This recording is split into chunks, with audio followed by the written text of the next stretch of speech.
post and all of the contents.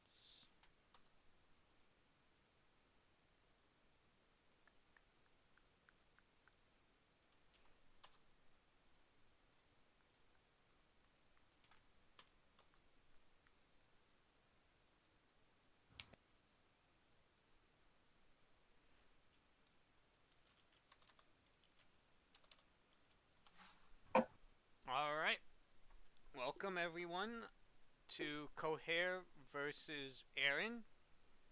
I am accompanied here by A1 Pawn. Yerp. We're just taking a moment, waiting for both captains to be ready, and then game should be underway anytime now. I'm going to be stepping away in about 5 minutes for about 2 minutes because there's a pizza in the oven. So Okay. that'll probably be the most exciting part of this match. We're looking forward to that.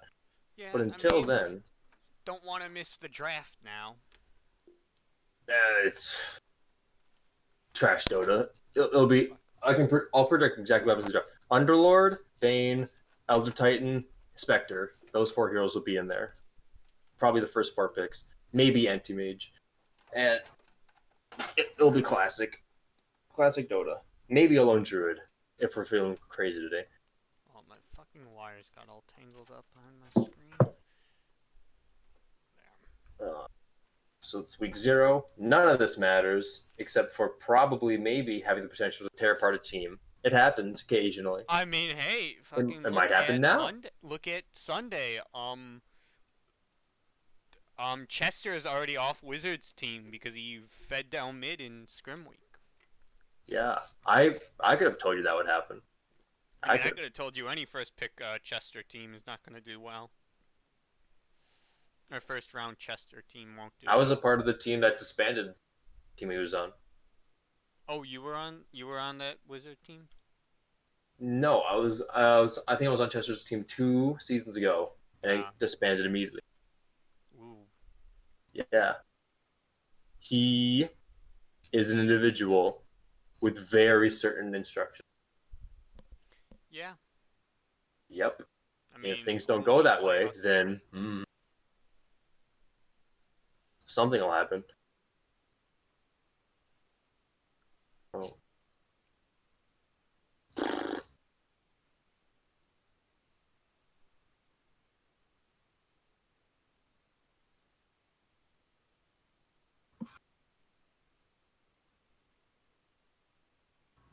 Is the team name just Coahre? I guess. It's just Coahre? That's what it looks like. I wonder if we're losing creativity as the seasons go on. What season is this? 21? Yes, I believe so. 21? What? Underlord? So many seasons. So a lot of.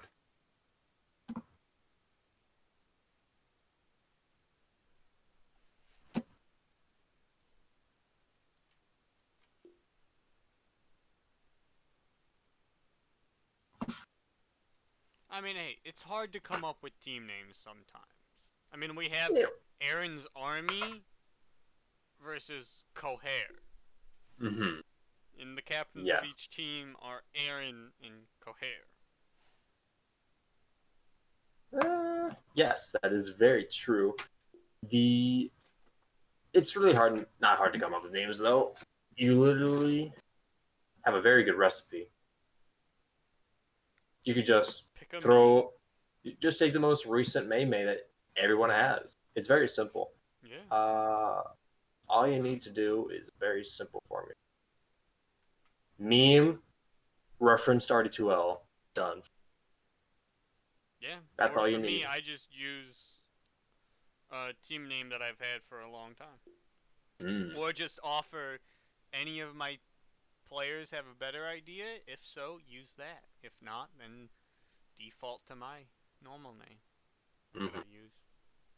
Alright, we have Aaron wins the flip. They take second pick. Coahre then goes Radiant. Nothing unusual.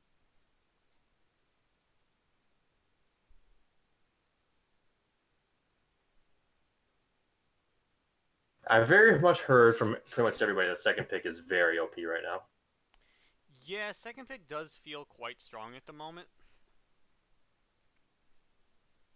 5 seconds. You just have that overall last pick. You have the last pick going into the second ban phase, which allows you to just like pick a hero and then ban its counters. So you can just like get that quick like 4th overall hard carry that just kind of like you ban its counters and then now it has a good game no matter what. 10 seconds. So let's see what the rankings are like on here. We got an Immortal, Divine, Yeah, I 2 think Legends, it's an and a immortal on each Crusader. team. Okay. But definitely the ranking will... yeah, there's definitely a min-maxing. Team is a double Divine, double Archon, while Aaron is a 1 Divine, double Legend, and a Crusader. So yeah, it's definitely some min-maxing. On the bottom end, the mechanical skill may be lacking for the Crusader, for the Archon team, but they definitely have a lot of top skill. Top end, their core trio should be very strong here. Yeah, and really that's kind of the meta. Really, you pick some people to carry you. It doesn't really matter what the Archons do. 10 seconds remain. It is Dire's band. Spectre Doom. Okay. Yeah, I mean Doom is still pretty decent even with the laning nerfs. He will always be this hero that kind of just shuts down another hero for 16 seconds every fight. Yeah, it's very strong, especially when... Did you already mention Hoof Stomp? I think that's just like... Oh, basically, yeah. Basically Centaur. Basically Centaur. Yeah. But it's an added ability, and you have a free Midas at minute 0 if you level it. Well, so it doesn't have the same gold output as Midas until level 3, but yeah. Sure, but you know, it's just what does Midas give right now? It's like, is it 160? No, it's like 170 or something. I don't know. I think it's like maybe like 170, maybe 170, maybe 160. I'm not sure. I know Midas is mostly about the XP right now. 2.1 times that creep XP. We're gonna see a first on Void Spirit. That's quite interesting. Okay, that's probably a Coahre hero. Maybe I haven't seen him play, but it seems like a Coahre hero. He plays like, I think I've been on his team maybe like twice. One in mini, one in like other, like main season, I think. So, kind of seems like a lane or like a mid game win hero, which he kind of does. But we'll see. So Tiny, yeah. Is that a popular hero now? I haven't seen it. Tiny's quite a strong 4. Kind of just like can disrupt a lot of stuff, can rotate to a lane and probably get a kill. Assuming the Tiny player is like decent and like understands the hero well. You just go like this brown boots into a really quick tranquils and you just run at the enemy and toss them to a hero and you should get a kill most of the time. Okay.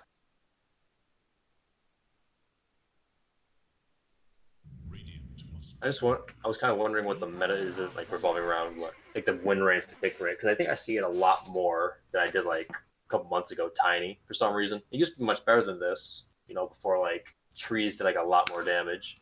Yeah, I mean we'll see this Coddle, which I always think Coddle's always going to be a decent hero just because that ultimate is so disruptive and there that really good in lane. That is going to be the hero of the season, Jakiro. It's being picked so much, like almost every game. I mean, it's just, not to be rude, but it's just you pick it, throw your 5 on it, and no matter what their MMR value is, it doesn't actually matter because Jakiro just presses his buttons and has good impact. Absolutely. It's exactly. And the RD2L you're going to get, especially if you're like a high skill captain, like an immortal captain, you're going to get like an Archon, or you're going to get a Crusader, and in this case, I think they have they have Archons, which is, so promo code's probably going to be on. Oh, and here's a classic. Their lowest rank, who's probably going to be on support, is a carry main, which is a classic RD2L scenario. Oh, a quick Pango pickup. Probably going to see Bloodseeker ban out, or just some other Pango hard counters in this. Bloodseeker, I have not seen that hero in quite a while. Like I think Bloodseeker's been seeing some play recently again. As an offlaner, I don't know if you watch Omega League at all, but the hero just kind of shits out damage and is really good at controlling the lane. Okay. So we're gonna see Void banned out here. Have they been watching Omega League? Is the problem. Here's the question. I mean, but Void is always that pick it. Pango can't play a game, so you pick Blood here, and it forces Pango to be a support. Okay. 5 Because unless this is gonna be like, and you never really want to support Pango right now. I don't think. I think Pango is very item dependent at the moment.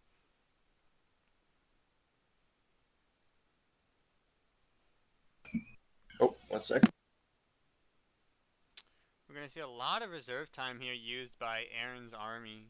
Already down to about 40 seconds left of their reserve time. They're going to ban out the Morphling. This is an interesting ban. I mean, it's decent versus Coddle. Kills Illuminate. No. Whatever his ultimate's called really quickly. It's decent against Pango because you can kind of just blow up the Pango before Pango can do anything. 5 seconds. Also decent against with these two supports. You can see the Drow banned out. Quite strong of a laner, and if this is an offlane, Pango does match up okay against the Drow. Kind of just get on top of her whenever. Yeah. Yeah, the combo with the Cardinal and the Pingle it's just so long. It's incredibly long for us. What is it? What do you even classify? Is it a stun or is it a sleep or what is it? What, the Coddle? I think it's a... Yeah, the Coddle. A what? I think it counts as a taunt. 10 seconds remain. Like Axe Call and... That makes sense. 5 Or maybe it might be sleep. I don't know. I think it says taunted above their head. Okay. But technically speaking, like, sleep, taunt... Well, sleep gets woken up on damage, so I think it's a taunt. Which a taunt is just a fancy stun.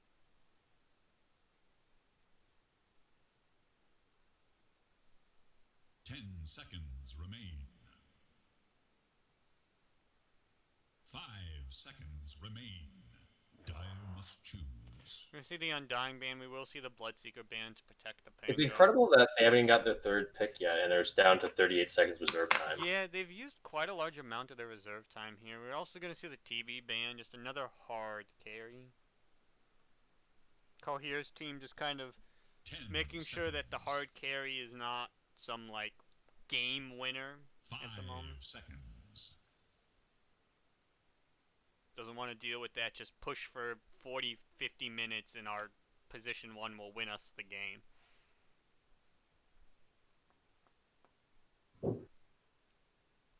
Yeah, already down below 30 seconds and only on their third pick.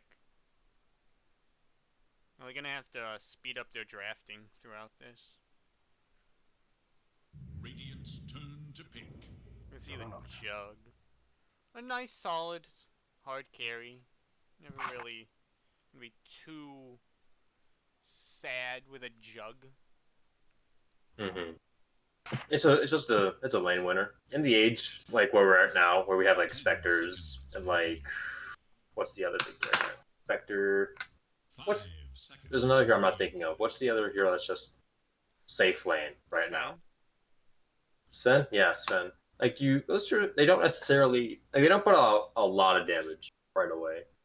And Jug's like the opposite. He does put out a lot of damage right away. Yeah, Jug is always just like good early game damage. You go like when you like pair him with like a witch doctor or like a shaman, he can just do a lot of damage really, and you just win a lane. It's very hard to win a lane as safe lane right now, I think, because the off lanes are very, very strong as compared to the safe laners who are in the middle right now, who really focus on accelerating during the mid game and late game. Yeah, a lot of the safe laners are much more passive in lane, kind of just want to secure farm early and then just transition to jungle till like they hit this really good 20-30 minute timing.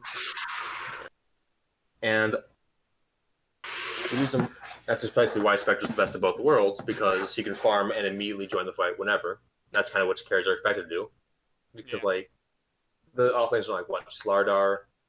I've seen some Slaughter. I think Tide is creeping his way back into meta. Mars, I think, is still a little viable.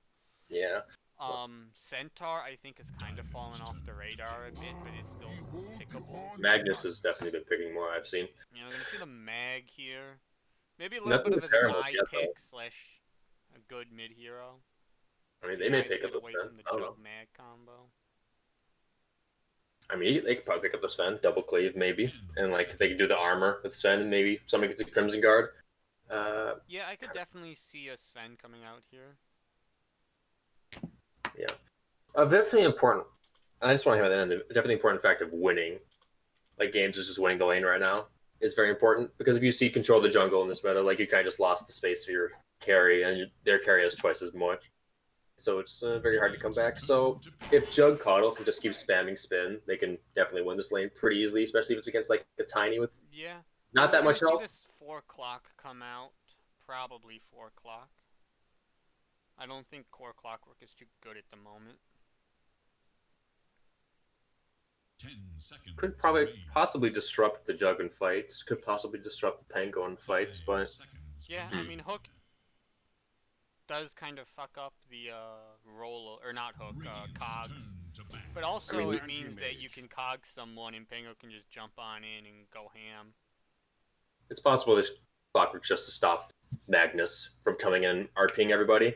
Clock's job is probably going to stay back and make sure they don't get all pulled away from it with Magnus. Yeah, but Animage, that's a free Battle Fury. Yeah. His aim is going to be very large. They need to find a just hard answer to him on this last pick. I think with Max, he's unexpectedly strong. Like, he just does so much damage now. I mean, yeah, he did lose a little bit of that. He lost about 25% of, or he lost exactly 25% of the effectiveness of his Empower on himself, but I mean, it's still at max level, like 10 seconds remain. 70% cleave and like 60% damage buff. Is Coahre playing carry? Who's playing mid here? I don't. Is it Servo? Or is he the offlane? I mean, looking at their team, looks like Mapao is a mix of a player. Sev's an offlaner, it looks like. Maybe offlane Magnus? Is a support player.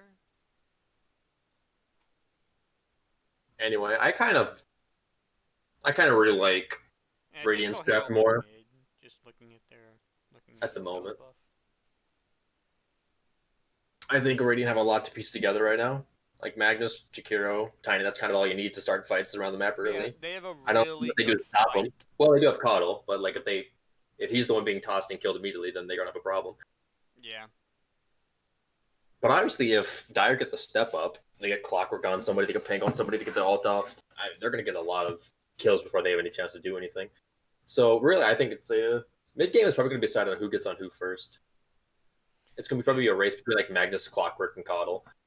Yeah, I mean, if Clock can just get on top of Mag and just hook him and then Cogs. Yes. He does not have enough time. His channel takes too long for him to charge out a Cogs, I believe. It takes too long. That, but also he can't really charge out of Cogs because you skew out of Cogs and then you get force moved by the Cogs anyway, even if you get out. So it cancels it mid-skewer anyway, I believe. Unless you BKB, which you will have eventually. I'm going to see a Puck Nightstalker ban, TA Windranger just kind of banning out some bit of a mix Puck offlane mid-hero. This Mag could still be an offlane Mag. Down to 5 seconds of reserve time here. Both teams with really low reserve time.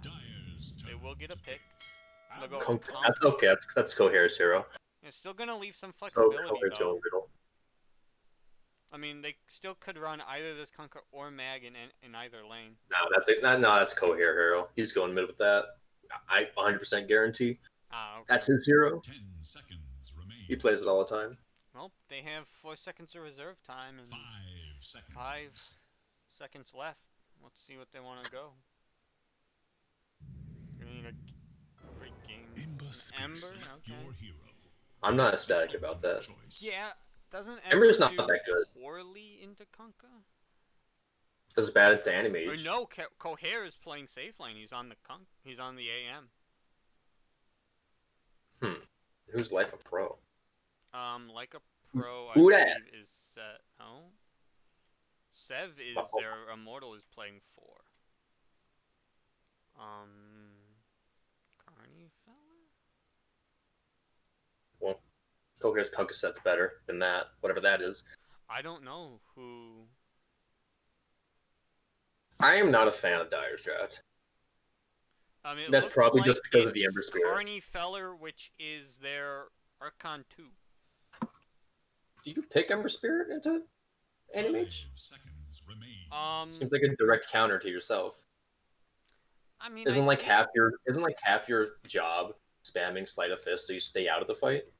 And now Am can just jump directly on top of you? I feel like it's playable. I don't know. Hmm. Like, I don't think it's unplayable. It's just not a good hero in general right now. Very situational. Like, I mean, he's good against magic damage. But, like, when it comes to physical damage, he's definitely not... I don't even think he's top 5.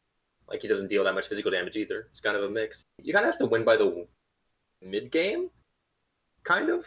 Because, like, yeah, his physical damage just falls off. And there's a reason why he has to get Rapier most of the time. Because he just doesn't do a lot of physical damage. Yeah, there's a lot of pressure to win by the mid-game for Dyer. But they do have a really good mid-game team as a whole, but definitely not late game. Yeah, I do just like, I mean, you have Mag AM. I mean, you go 40 to 50 minutes, and your team should be really hard to lose with. I don't even think they need that long. Really? I mean, I'm just saying, like, they always have that late game assurance. Yes, definitely.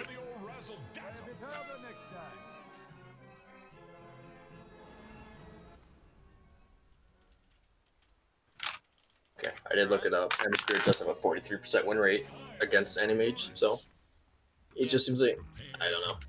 His entire point is to, like, go in, go out, Sleight of Fist till fight's over. If you win, whatever. Yeah. If you don't, you can leave. But during the he's pause, going to be Animage's #1 target every single time. during this pause, we'll take a quick look at these lanes. We got Servro on the Tiny at its top, probably going to look to rotate around a little bit as well.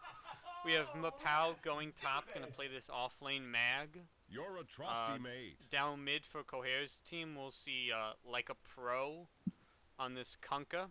Going to head down mid. He is, I believe, the lowest MMR player on this team, but he'll definitely have a match for him. But with Kunkka, it should be decent. Verge Chan on the Jakiro will be headed down bottom, accompanied by Coahre on the AM. Should be a decent lane for them.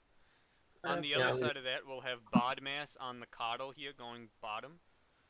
Scoonts, playing the Pango, going that off-lane Pango here, accompanied by the Coddle.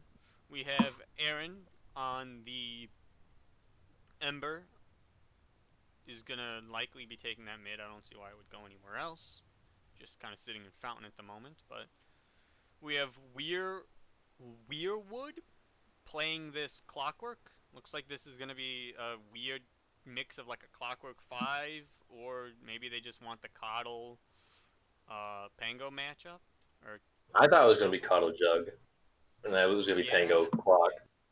And then we'll have Kueven. I don't know how to say that. Kueven? You would pronounce that, but Kevin? Maybe it's just Kevin spelled weird. It could just be Kevin spelled interestingly. Playing this Jug here, going top. Yeah, I thought it'd be better if it was Coddle Jug. Just keep spamming him with Chakra Magic or something. Just keep the spins coming. Because Jug can spin like twice, and then he's out of mana.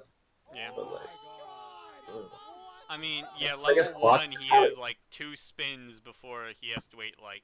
Well, no, I think he has 3 spins before he's out of mana, just because it Yeah. takes so long I can for it to definitely- come back up. I can have to use Clockwork Jug. Probably easier to get kills that way, with the Battery Assault being... How much Yeah, I damage mean, does it if you do? ever get 20? on this Tiny with Battery Assault and spin, he'll They'll probably... throw you away. I don't think they're gonna... They probably Oh, can't yeah, go on. he just started. They'll probably just throw the Clockwork away and run away. Especially because he's starting with boots, so they can't catch him. Can I just mention something? Why is it so hard for captains, or whoever makes the teams, to make properly made banners? I've looked into it once. I looked up a tutorial and I still didn't know what the hell was going on, so I just gave up.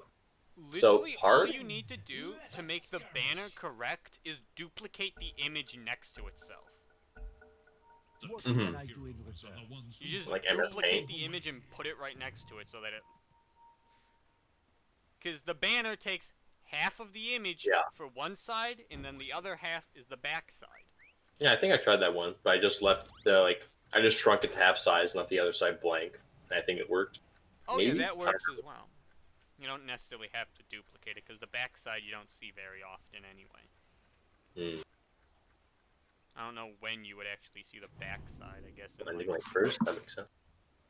I'm gonna put, yeah, let's put this here. Tiny. So Tiny's with who? 30 seconds. Magnus? Mag Okay. top. Reposition gang. Yeah, spear, or actually throw into Tiny, skewer under tower could definitely be Into a lot fel- of threat. Yep. We'll see a little bit of aggression down bottom. Maybe gonna bring 3 heroes here for the Dire.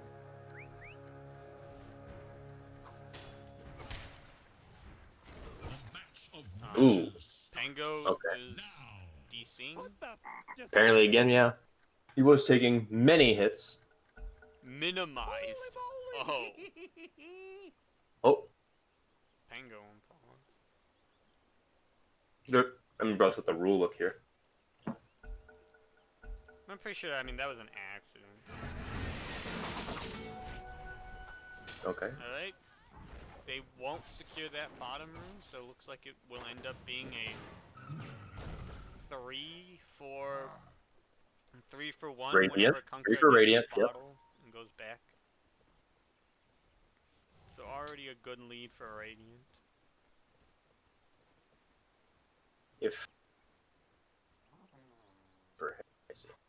yeah, if Animage is very powerful in lane. Ooh, He's AM messed up the block just a tad. We'll have 1 quick die under tower. I thought as much. Am is very unexpectedly power lane. If they put more levels into Mana Break, like just maxes it, she does so much damage. Or Yeah. he. I'm not sexist. I mean, it's female AM. It's the female AM persona, so it's a she. So they're putting. Is Life a Pro? Who is that guy again? I believe it's their Archon 2. Okay, so they put the Archon 2 middle. Yeah. Bold. Yeah, I mean, you have this So divine immortal off, or Yeah. speak English. They're hoping I'm winning divine both the immortal lane. off lane, so No spin used. Now it is on top lane, but blocked by creeps. Blocked by creeps and Tiny. Bango will get quite low, has no more mana. Does have the mangoes though that it's gonna get hit by the Chikiro. Yeah, that's the Jakiro. It's very simple.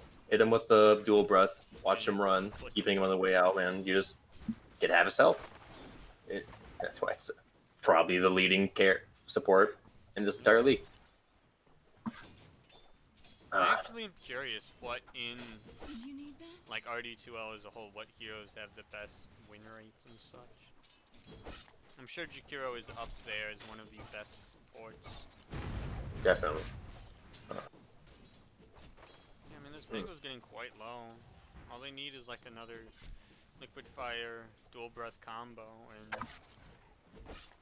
definitely look for kills. He does have no mana to actually run away. Now Yeah, he does. I mean, Now I guess they put the Coddle with the Pango bottom just because it helps. For Let's not give him too sustain much against credit. AM. They probably didn't think that far ahead. Let's not give him too much credit. I mean, it isn't bad. I mean, AM burns your mana, Coddle returns mana to you, so you will have mana to use. Yeah, but did they think of that? I don't think so. I mean, it's not that big brain. Let's see middle. AM will go run up by his Ring of Health. Got that nice Ring of Health, Quelling Blade 3 branches, AM. Archon 2 doing okay against Aaron mid, who is immortal. That's kind of embarrassing. I guess you have to wait to get more levels to kill Ember Spirit. Can't really kill him level 1 or 2. Kunkka is Not that also powerful. Kunkka's a hero that shouldn't lose lane unless it's like some really weird scenario. So yeah, you just get double bracer. Oh, And you just become invincible. Kevin gets a little bit aggressive up top and dives tower. Expected to get the tiny before spin ran out, but it just ran out and he got tossed in the air. Oh my god. Life of Pro is getting really low middle lane. Looks like that level 3 Sleight of Fist with a bonus 120 to hero damage. Uh-oh. Yeah, I mean, He's one actually more going slight deeper for him. He's actually no, going... not enough. Ooh, okay. Yeah. Okay. We can see the dominance being asserted right now. Yeah. Probably just It's a bit- hoping that this Ember can't do too much work. Or won't end up doing too much work. Yeah, Aaron's leading the net worth by 200 gold, which is a very significant amount at this point in the game. Yeah. And he's only... Well, he has the level advantage now. He's probably going to get to level 6 before Kunkka gets to level 5. And... He has his level 5. He's gonna probably He's pressure gonna him for some kills. Will he dodge the X? Does dodge the X, and that just shows, I mean, nothing Kunkka could have really done. You have been denied. But just shows how good of a player he is. Being an immortal can make Juggernaut. those plays. Juggernaut took a lot of damage top somehow. I think he got toss comboed before he could spin. He took a lot of damage. They're gonna push out. They will get 3 bounties here, it looks like. So, they'll get essentially evening up the advantage from first bounties. We'll go 3-1 this time around. Aaron actually diving under the mid tower, trying to get going on Kunkka, which he will with double Ember Spirit, and dodges out with the last one. But the Courier! Courier will die I though. believe that Courier was empty though, it at least got him his item, so... Radiant should You look get yeah, and he killed. So that's good. And this AM is now a lone bottom, so... Don't think they can do too much. Well, they can force him out, that's enough. Yeah, Really? We'll force the salve to be used now. Hmm, another toss by Jug. Another Courier killed. You were gonna come in. Circle of life. Another spin, probably not gonna get much done though. Cogs, not gonna really hit anyone. Fox just gonna spend time denying Cogs for some reason. on the hunt for radiant forces. He denied 2 Cogs for no reason. Ooh, Pango gonna miss the swashbuckle hits on Hero there. And then give away the free deny and the range creep.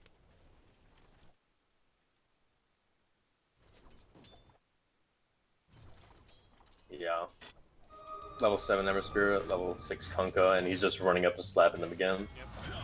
And he's definitely not going to be hit by this. He'll remnant out the bow. Dire should look to their middle tower. Yeah, that just shows, I mean, it's not that big of a play. I think Ember is always just generally good against Kunkka because you can do these little things. And so Kunkka, who normally has a lot of kill potential around 6 and 7, just doesn't have it. And we'll get this Pango down bottom. Looks like Pango was somehow full mana when he died, so I don't know There is little what for happened Radiant's middle exactly. I tower. think Kiro just used spells on him and walked him down. Okay, so Ember Spirit's lead is just increasing by the second. Was 600 a minute ago. Now it's 700, and probably gonna get Yeah. higher because he's mid again. Haha. Oh, Oh, he's gonna chase he does have him 3 down. spirits ready. He doesn't think he needs to use them. Oh, oh, Misses the slight. Doesn't even hit anymore. he did. He got Uke. Radiant Went into the side trees and guessed wrong. But still, he's in a very good position. Yeah, He's gonna be I mean, going. when you He's can gonna either be his run tread. down the enemy mid like that and can't and don't get punished, it's always gonna feel good. I'm just gonna throw down a remnant just to kind of see what it gets an illusion top. So Kunka will XTP back to base. Three radiant heroes are moving bottom. They're gonna try to crit a play here. Oh, Kunka's bottle was coming out to him on the courier, and he X back to base and didn't get it. And here comes Tiny. Yeet. Easy kill for Animage. Probably gonna dodges the ice part, so he's faster. Yeah. Tango gets out, but still a kill for Animage. Much needed. You are too clear. I mean, this puts AM, I believe, has Shred's finished now. Oh, Magnus is trouble in middle. Oh, charges out. Very good charge. Still taking a lot of damage though. Still might go down. Level Rocket 3 flare. block, he's dead. That was a good kill. And even if you check out that rocket flare, just walks him down.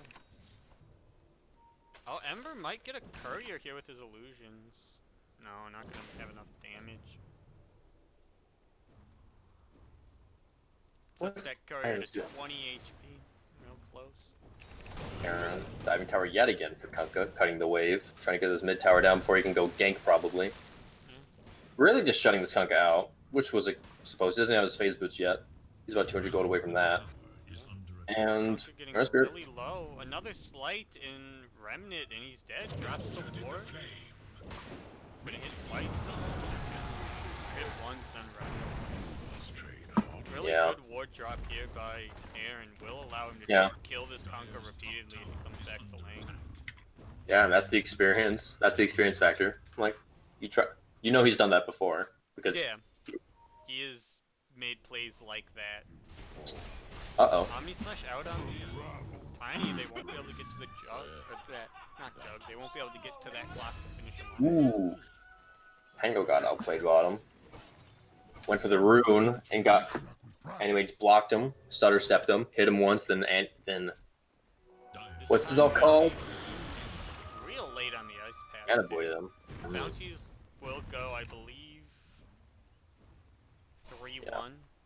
So, Yeah, I'm just watching the escapades of Ember Spirit middle, yeah, and he's how 2v1 seemingly at the moment, and almost no one can do anything against him. We'll go for that rushing death, though. I mean, he's gonna throw Rocket back and just commit. Just like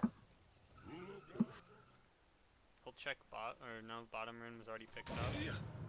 There is little hope Doesn't for throw the out the sad. chains. I think could have had. He could go again. He has the Arcane Rune. He sees Kunkka. Oh! Yep, and he will secure the kill here. That last hit. A lot of damage down for Kanye. What? The slight assessment. Little bit banged up. He's fine though. He'll just TP back. Let's see bot. That's the power of Ember. You just throw down a remnant, TP back mid. You get this full heal. Little commitment. Will be AM diving for the will timber now. interestingly go and finish the Perseverance before buying out his swords. Rocket Flare. I don't think you see that too often. tower is in danger. I think normally you just go just the Ring of Hell. Radiant should be Tango will roll the wrong way to get the hero, but middle tower has fallen. Environment. Ooh, that was actually blinding. Cool blinding light did nothing, almost but it was gets cool. the AM down to a little under 200. But that Perseverance, oh, he will. AM will TP to Fountain. Probably. Swing and a miss there. They're gonna Clockwork tried to revive hook somebody here. on the tower, did not work. However, the Dire Line does seem like it's ready to enter the mid game a bit early because they're coming down bottom. Mid tower's gone. Ember's just gonna start ganking everybody else Arnold now. does have mana for Chakra, or does have mana for Willow, which found necessary, but he's gonna run it Lots this of time. time done here. Dire definitely doing what they need to do here. Getting hyper aggressive, pushing Nah, that man. advantage Nah, man. that Aaron had from Ember mid. Spirit. Ember Spirit is doing what he needs to do here. This is all Ember. He has put his team in a very good I position. mean, the by Clockwork so many Crusader network didn't do themselves. much. Nah, let's get. Ember Spirit won his lane so hard that really he can take these fights all by himself and just use his teammates as meat shields. Pretty much. Yeah, I mean, he's only 100 off of the Deso, and with that, he can just shred most of the heroes. Exactly. Everyone on the Radiant quite low base armor heroes. Coddle with an invis might be looking to make a play here. They're wrapping around with block. Does have Probably not yet. Now Ember's back.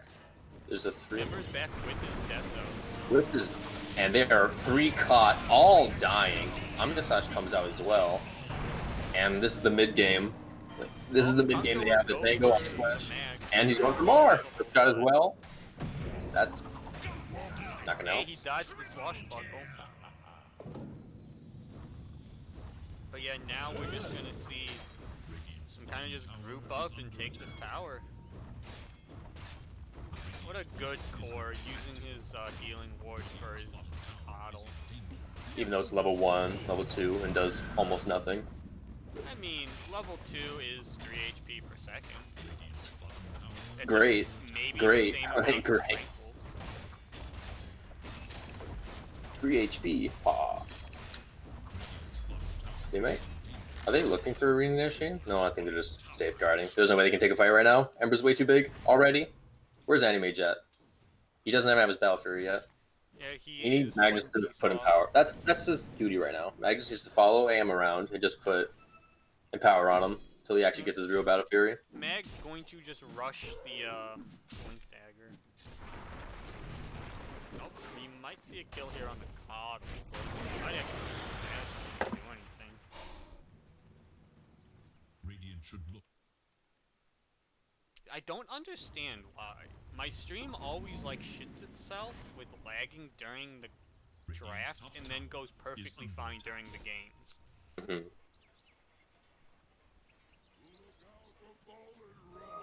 Now I have no dropped frames, but I had tons of dropped frames during the draft. No. Our Spirit does have another Blightstone in his inventory. Not sure what that's for. What do I mean, hey. I mean, it's -8 armor. Why not? Okay. Now he put it back in his inventory. I was wondering why it was in his backpack. But yeah, so it is -8 armor, and he can probably take these. I mean, yeah, that's Really, tiny it's not even negative. dire control of the map. It's just Ember Spirit. He can walk anywhere on the map and be an immediate threat to basically everybody in the immediate area. That's And really, all the other dire team has to do is secure a farm they would have normally had, and just walk down mid, or walk down top, or walk down bottom, take towers. this Jug with the Yasha closing in on Yasha, so also just looking for a bit of a fast timing. They want to just run at this AM right now. Tower has fallen. I disagree. They probably don't really care about the AM. Well, I They don't don't. mean the AM, I mean them as a team. They want to just run at this AM draft and just be like, we're not going to give the AM the time to come online. Omni slashes up. Good bounce. Good pushback by the Coddle to get that hero in for a bit of time. Here comes the RP, but to no avail. And this should be a top tier 2. No, they already used 4. Yeah, this is kind of why a heavy emphasis is placed on. I'm not saying it's entirely Kunkka's fault, but it kind of maybe a little bit is. When you do lose to the Ember Spirit 6-0. Yeah. AM will with a DD find the Pango, so. Is under attack. Oh, it looks like Ember will get this tiny. Yeah, I mean, they tried to give him a hero that shouldn't lose lane, but they get dealt with by the Ember, who kind of just does really good against Kunkka, and he's gonna be able to take this advantage. Aaron definitely picked. He probably made an executive decision to pick Ember Spirit. And It was he knew definitely. that he can just win the game with a good. He knows what heroes he can win the game with. He's immortal. He's better than everyone here. He's better. Yeah. That's really kind of all you want. Makes it really easy on yourselves. When the Immortal wants a hero to play, you know you're probably in a good situation. Yeah, and I mean it even helps when the Immortal's the one drafted for you. Like this is one. Tango Roll will come out, hits Tiny. Looking for this AM. We'll get AM with the chains, but they won't be able to hit that double chains up. Or Yeah, you can just he didn't really have enough time to go for his Wraith Bands. He had to go straight Battle Fury. So really, he's just lacking in damage and basically stats right now. Yeah, I mean you Because can you got a even couple see Wraith Bands before Battle Fury. the amount of damage that the Ember was doing to that AM. I mean, 2 chains in the AM. Shine. Yeah. As soon as, or if Animage gets a Manta, this game becomes a little bit manageable. But even then, Ember Spirit's even very then, high with level. a good coddle here, and I do believe Bodmas is a pretty good player, we'll be able to do Chakra right after. You see all these ults drop down mid. Does have RP available, but I don't know what they can kill with it. Angle will die in the back line, but AM will get hooked. Aim up. Mac tries to save at the RP, but not enough. Now Tiny's left around his chain. Omni Slash for the Tiny. That's maybe a little bit of an overkill, but when you're this, far ahead, He wants to kill. like Ember's talking to them. He wants some kills to her. He wants to be on that. He wants to show up on the Dota buff chart and the Dota buff page of this league. He wants to be in the week review. If anyone does that for Monday. Yeah. Usually at this point, I'd offer a plan for Radiant. I don't see a plan for Radiant. I mean, I think their really plan the only is plan is win a fight. Yeah, I think their plan is literally just AM needs to get this Manta Battle Fury before they lose, and maybe they can do something. I don't even know what Ember Spirit's going for. Is he AM going will straight just to do Divine Rapier? He has 4k in the bank. I don't know what he's going for. He might be just going straight Daedalus. Or maybe Divine Rapier. We're feeling funny today. This is a crit. Or maybe BKB. Secure a victory. I'd do Daedalus though. See, he's gonna TP back to base. Yeah, he'll just buy out a BKB. Doesn't want to style too hard, just wants to keep that no death alive. I mean, if you die, you're probably giving away a 1k bounty right now. If you die. I mean, yeah, he's a 13 kill streak. It's definitely. Get the Animage and. If AM gets a kill on this Ember, it's just. Yeah, well. Or not over. Nice. Ember just kind of diving to show this BKB. Just pan up. We'll have Blink RP when the mag is up, so we maybe have an option once mag is up. We'll have Yash on the AM.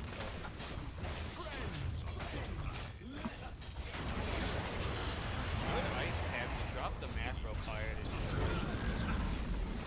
It doesn't matter. It does not matter.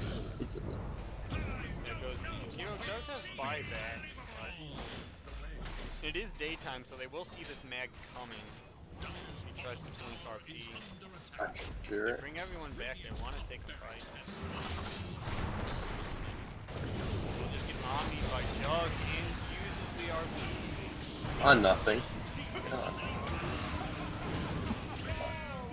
Just a bit slow on that RP, misses the Jug.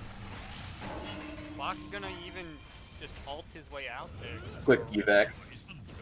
Evac. Doesn't want to be standing next to the AM, just like, alright, I'm gonna go back home. Yeah, he requested immediate evac. You ever play XCOM? Yes. Didn't you figure that joke then? Yeah, I mean, I kind of. Okay, good. Good. Yeah. 627. Usually any other game this would be a GG out, but probably since this is their first game. Probably don't want to. I find a lot of teams don't, like, they'll let the throne die, even if it is. because some teams just don't call GG because they don't really think about it. Jug's just gonna run in quite low. Mango will inhibit himself. But does have the fly if they want to play. Good ice pass by Hero. There goes the Ember going up the AM. There will be the Jug.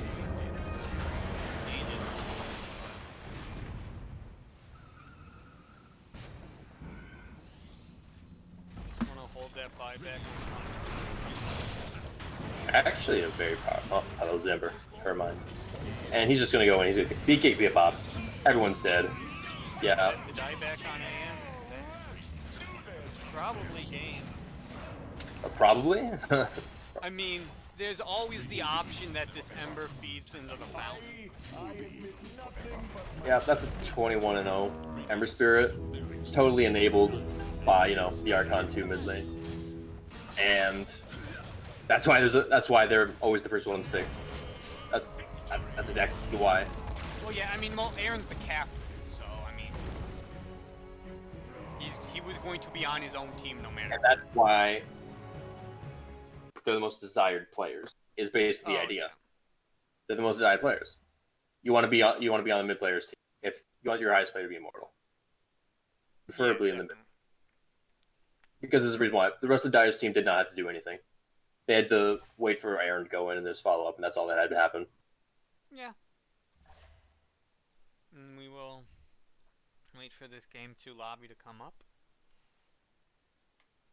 Yeah. He did not farm at all that game. Third most last hits, and definitely by far the most GPM worth. Yeah, I mean, just looking at the GPM, 10 minutes, Ember is sitting about 1k over this AM, 2,000 net worth over the Kunkka at 10 minutes. Really? Having 16k gold with 21 kills seems kind of low. And it just really kind of says how low level they were and how much money they did not have on the Radiant team. Yeah. And I said at the beginning, if they're going to win, it's going to be a mid-game victory. And I guess it was kind of a very early mid-game victory. Yeah, I mean, they just really pushed the advantage they had from the laning, or from the Kunkka from the Ember doing so well in lane. And just rotated to the side lanes who, both of the side lanes did well. Other than Pango was a bit of a rough lane, but Pango's always able to recover with just like good role usage. You think they switch out the mid laner this game? I think optimally you do switch up the roles a little bit. I think they have to maybe put Coahre mid. I don't know who they swap that around for their safe laner though. I think they either need to put Sev or Coahre mid just to make sure that. In my opinion, your Mortal probably shouldn't be on 4. Yeah, I definitely think that could be a bit better. It's just not the game impact that you need from your highest ranked hero, highest ranked player. Yeah, you would like a little bit more game impact out of it. I mean, the AM can't really. It's AM. What game impact is an AM gonna have? Other than if we push to 40 minutes, we can win. But they weren't given that. Weird. And it probably should be a permanent switch out. Yeah, Coahre will take that second pick. I mean, I think you can sometimes get away with low MMR mids if the other team has a low MMR mid. But yes, this like, is not if it's 2 legends mid, then it's like it doesn't matter. Or if it's like a legend to an ancient mid, it's like whatever.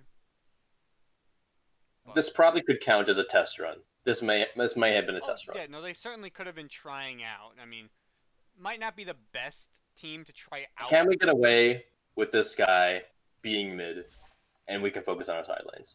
Yeah, because I mean, you have with this lineup, you do have this High Divine, or I think it was a Divine 1 in Mapoi, and 7 Immortal. So you have this, like, really high MMR off lane that should dumpster most safe lanes, but Kunkka you can't really, or not Kunkka, Jug you can't really dumpster. So Coahre wins the flip, Kind of even true. though they have this choice anyway. They take second, and then Aaron will take Radiant. And we'll just see a flip of the roll, or the teams will just flip sides, essentially.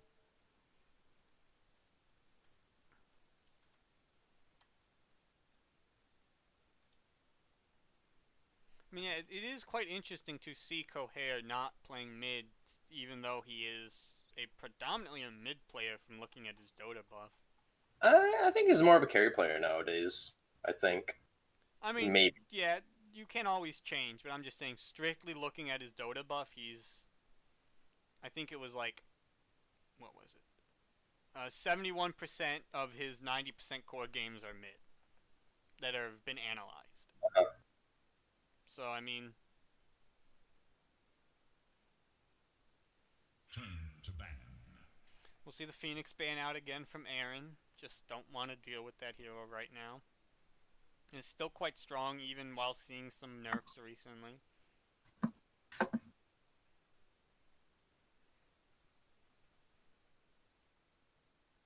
Seconds remain. 5 seconds. Radiant's turn to See ban. Doom banned out again. What was it? It was Phoenix. Dude, who did they ban game 1? It was Phoenix something. I think it was Phoenix Doom. Maybe. No, it was Doom's 10 spec from seconds. Coahre, I believe. It was Phoenix and something else from Aaron. Yeah, I do think it was Spectre. I don't know. If they picked the same Dire's hero, turn I'll... to ban. No, they moved the Undying up. The Undying, I believe, was second phase for Aaron game 1. They're just going to move it up to Radiant first must phase. choose. Coahre going to get rid of that Tiny. They picked the Tiny themselves. Didn't work out. They don't want Tiny in the game.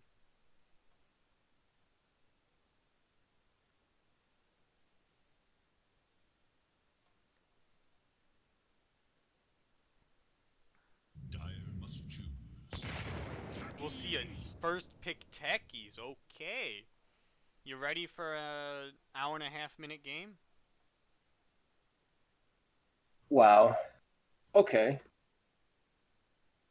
Now, Okay. this is the scrim week, so they might just be putting this in 10 people's seconds heads remain. to get free bans later on. Mm-hmm. Because I know Maybe. I definitely did that a couple seasons ago. We picked techies game 2 in scrim week, and the first week we had techies banned against us both games, even though we had no plans on picking techies. Warlock. Yeah. See the I have Warlock. never been sure on how a techies translates into a win. Really. I mean, techies translates into a win by you pick techies and have this hyper late game carry that you can just hold for.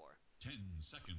Or remain. the other option with techies is to have this really early game lineup. 5 'Cause techies seconds. Does a ton of Dire damage must early on. choose. I mean, Admiral his Kunkka. suicide is like 300 damage level 1. Mm-hmm. So you can kind of just level 1 have this offlane hero that does a good amount of damage. Which this Kunkka, they could definitely run this Kunkka 10 techies offlane, and I seconds. think you can win most lanes. They're gonna have to lifestealer or jug here if they don't want to 5 get just seconds destroyed. remain. It is Radiant's Definitely. They're gonna go Spectre to deal with it, but I don't think Spectre even deals with Techies Kunkka. Level 2, I think you just die repeatedly.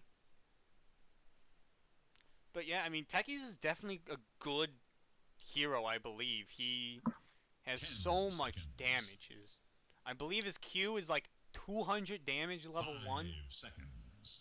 His Yes. Suicide is 300. I mean, Suicide is the key to techies early game, really. yeah. You I mean, any game I have a Techies on my team, I'm an offlaner. Anytime someone picks a Techies, I'm like, alright, I'll see him out. If they skill Mines level 1, I'm already done with the game. I'm already like, I know how this lane is gonna go. I'm gonna have no help. I'm screwed. Definitely. Yeah, we'll see the Drow banned out again. Which is 10 interesting that seconds Aaron remain. still bans this It is Drow, Radiant's ban. even when they see the Spectre. We're gonna see this Ember Respect banned out. Don't want to deal with that again.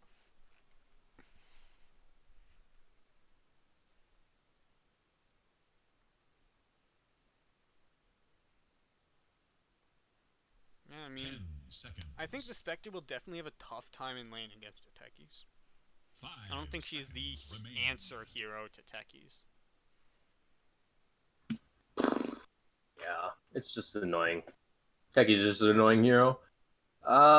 It just ruins your entire game plan kind of instantly.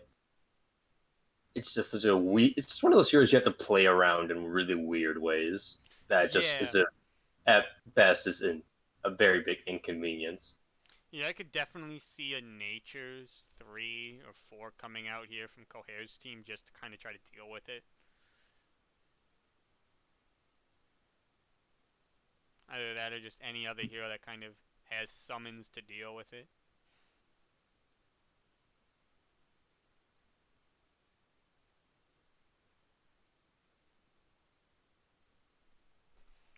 I'm going to take their time on the second ban phase. Kind of just snap ban that Drow, and now they kind of want to take a moment to figure out what's actually a good ban. Because this Drow kind of felt like a waste ban because this Spectre is going to be one. I don't think you can run Drow mid right now. Like, I think she's good, but only in the safe lane. Dyer's turn I'm going to ban out this DP. Already down to 41 seconds, and they still have 3 picks and 3 bans and 3 picks to go for Aaron.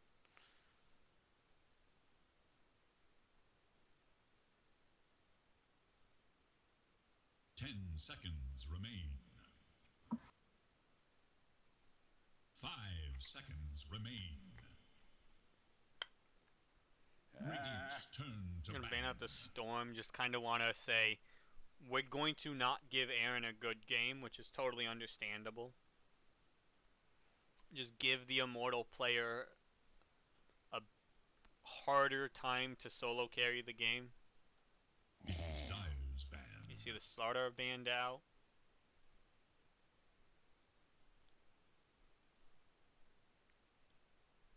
Dyer's turn to pick. OD, another hero that can, even though I don't believe he's that good right now, can kind of just outskill matchup and take over the game with.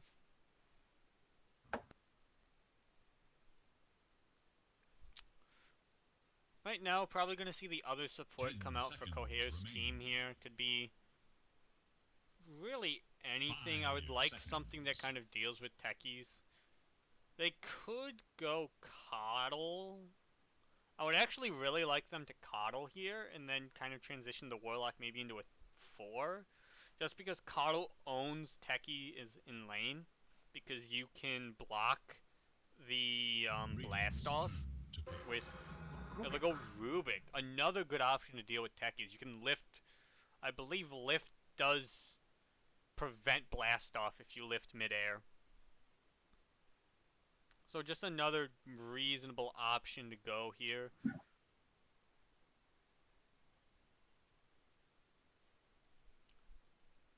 Five seconds.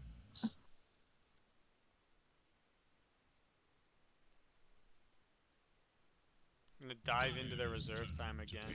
Their pick. They will go for a Void. A nice hero. Is generally gonna be good against this Spectre Warlock. See you later, nerds. 10 seconds. Does do okay in lane against Rubik. Just a Centaur, so probably gonna be a Centaur Rubik off lane to deal with this Void. Should do pretty well into the Void.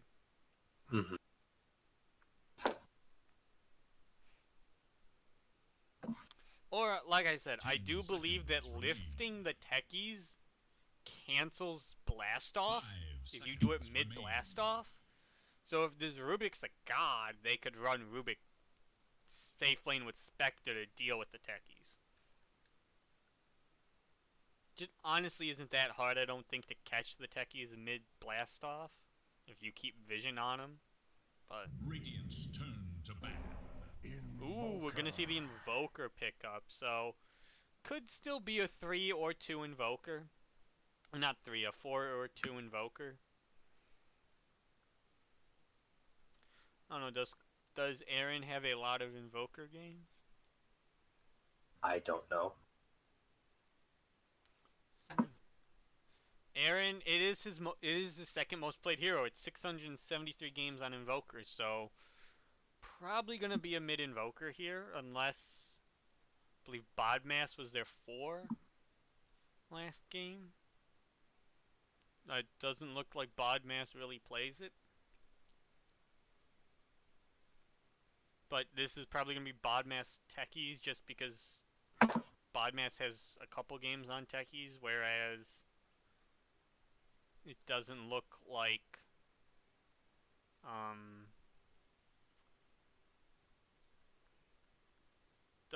the other 5 really plays Techies at all, so Bodmass's here is already kind of chosen. But what am I saying? It couldn't be a 4 Invoker, because then it would be like a 5 Techies, and that's kind of useless. It doesn't do anything on lane. Yeah. So yeah, this is definitely a mid Invoker. We're gonna see Nyx banned out, which is... It is Radiant's ban. Were they Nyx mid? I can see it, but...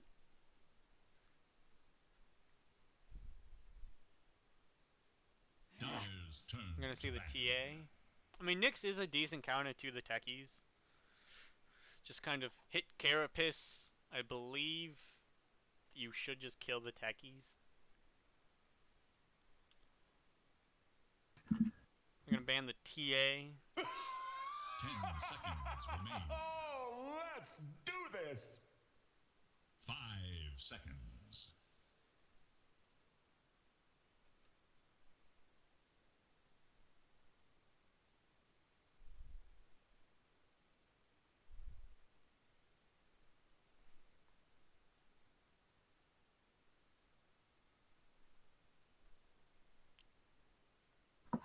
Radiant's turn to pick.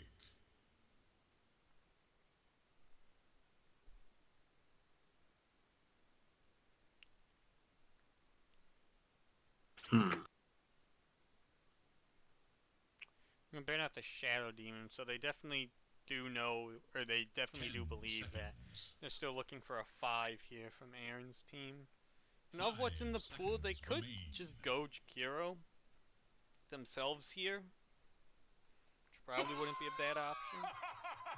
Oh, let's They do this! could also coddle themselves. Dyer must choose. No, they'll go with the Ogre. A good support. Just kind of...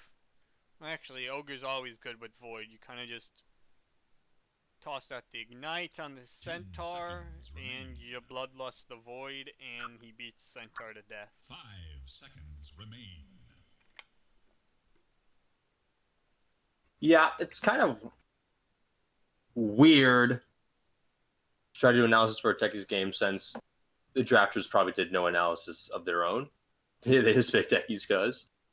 So it's Well, I mean, you pick techies because you want to maybe test how your techies player plays the techies and see if, because this week is the best week to play techies because it's going to be quote unquote official scrims where both teams are kind of going to be taking the game pretty seriously, and you're going to get a unpunishable true demonstration of techies. True. It is the best week. That's Because the most punishment you get from this techies game is you lose the game if the techies doesn't end up if it ends up being a poor techies. and you get techies banned against you in following week. Choose your hero. Okay, they're gonna go Zeus here from mid. And it looks like they will keep the rolls this time around, so Coahre is adamant about going safe lane. Yeah, definitely.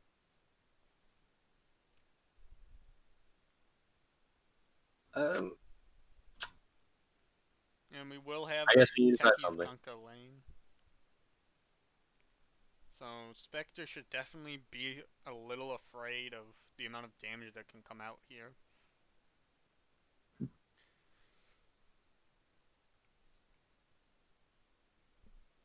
I think Zeus is Zeus Invoker is a slightly better matchup for like a pro 10 here, seconds. who was a bit behind. But my sadness that you're gone. 5 seconds. I admit nothing but my sadness that you're gone.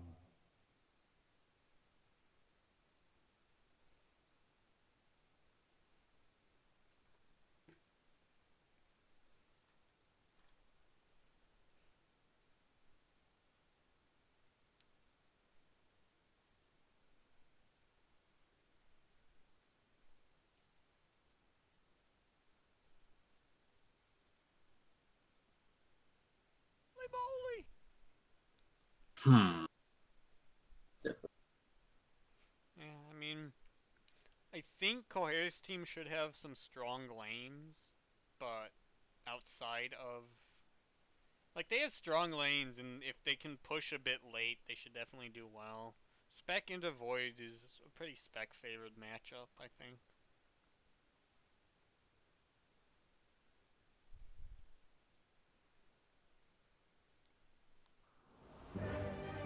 But you do fear that this Invoker, if he can kind of dumpster his lane like he did last game, can just kind of rotate and make these other lanes unplayable.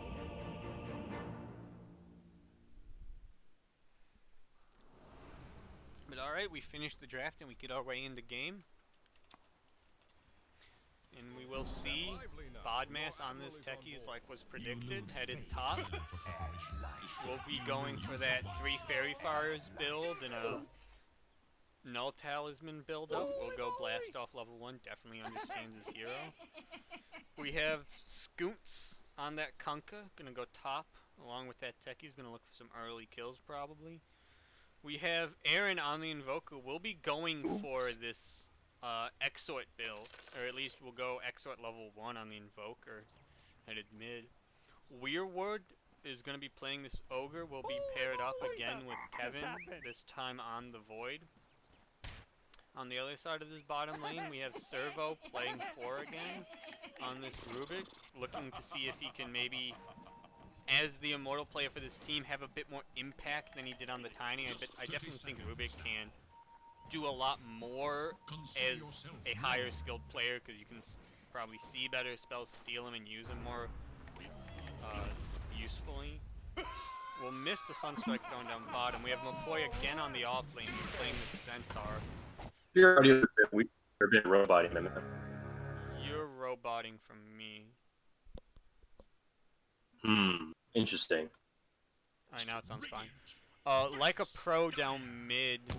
Gonna be mid again. Bodmass goes for a blast off. Just looking to trade. Up, oh, there was first blood down bottom. They managed to get the Ogre bot. Up top, we will see Coahre on the Spectre playing safe lane again with Verge Chan. Followed up behind him on the Warlock. Not the lane that I was expecting to see a first blood, but they go for this Hoof Stomp level 1 and probably just click him down.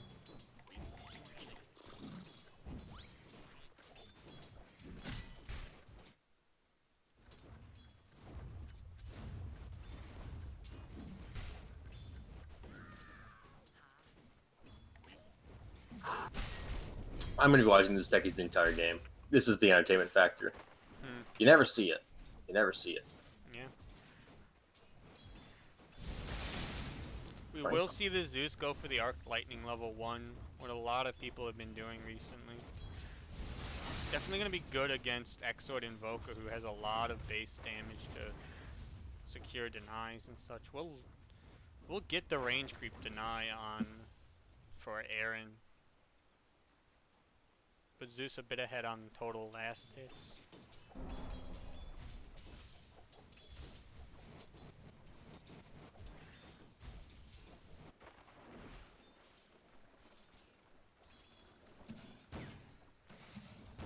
We have this level 2 top, so we can definitely look for some action. Has this 200 and 300 damage nukes that he can drop at any time. Yeah. Techies used to be like kind of a lane winner, like just by his reactive damage. Just really by like 2 null talismans. It was like your insane attack range. You just harass anybody out of the lane. I mean, he is going this 3 fairy fires into a null build, so we'll definitely attempt to do something similar. Very, very large. Maybe was like the 3rd largest. The Warlock the Spectre should be careful. Tex will likely try to throw down a mine here and then suicide. Warlock will try to get rid of some mines, but oh, he's gonna try to suicide and he will get it off. Radiant's courier has been Nothing to killed. really cancel it. They will catch the Void's courier down bottom.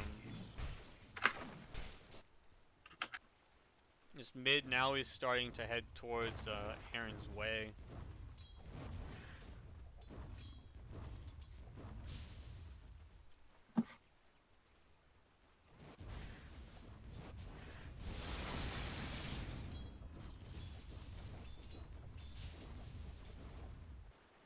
He makes his way back to lane. Oh, Void manages to die bottom. I guess Void just got a little bit aggressive, used Time Walk, and then probably just got gone on by Centaur and Rubik.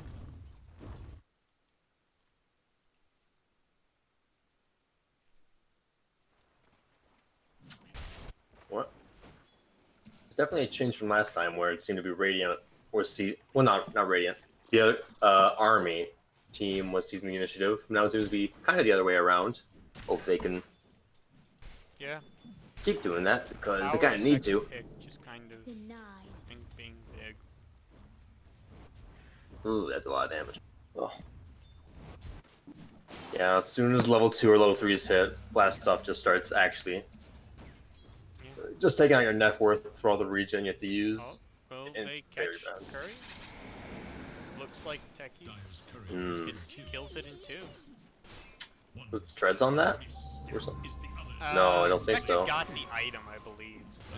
There is little for Just a Radiant's crown?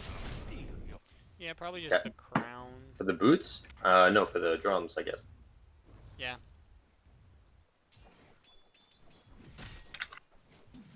Stepping up, taking a lot of damage by these two.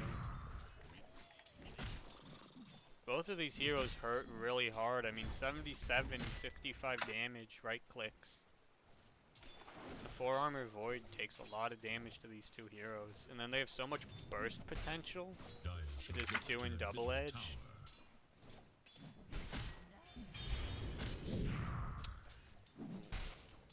Void throws out that double edge, gets immediately timed walked off. Now we're just gonna do some trading.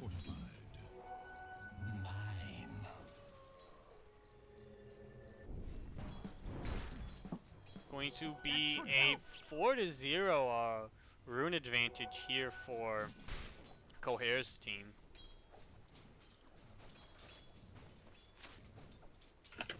Oh. Techie's brought the Kunkka his wand.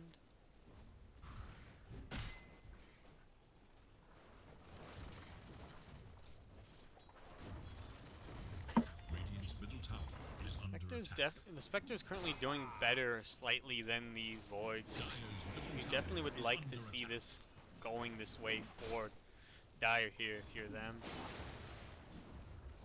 But Techie's is back, has that level 2 in blast off. There is little hope for Dire's middle tower. This Techie's wants to get kills. He wants to make stuff happen. You're just gonna sit here, trade with the Warlock. That's a huge trick. Just use your body to cover the mine so they can't approach you, and at the same time can't destroy the mine. Oh. It's very useful. Now- Invoker will manage to catch Yeah. Zeus mid. Mid to the side. This is going a lot better mid than it did last game. Yeah.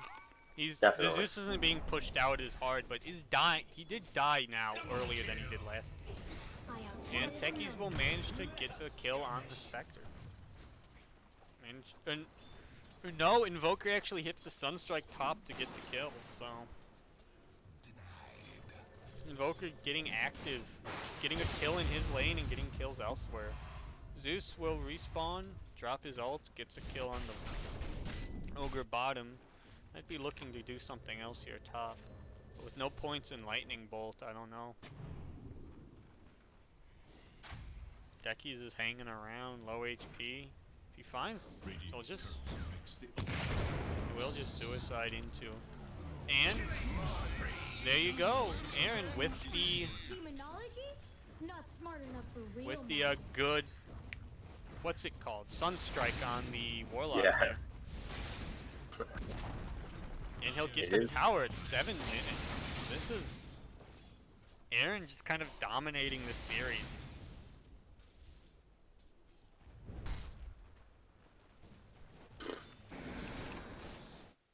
Really won. Oh, Spectre will catch the Kunkka's Courier, but Yeah, Aaron's definitely playing a less mid-game oriented hero, just kind of playing an all-around hero. Cataclysm's always good. Like, as soon as he gets that, it's just... Especially with Chrono. It's one of the most infuriating combos in all of Dota. yeah, Where it takes if this almost Invoker no does skill choose to do. I mean, it is still up to the option of Invoker rushing Ags, though, but I can definitely see him doing it with the, It's just so good. I don't see him not doing it. Void is 200 off of a naked Might. Yeah. 10-minute Midas. They will manage to get the Warlock down bottom, spends another blast off. Zeus is then forced into his jungle while Invoker is just gonna pressure down this lane.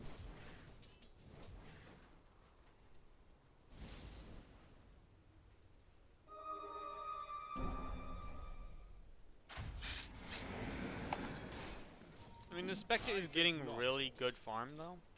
I mean, 50 and 57 at 8 or at about 9 minutes. Zeus steps in towards mid, gets Tornado Meteored, and nothing he can really do.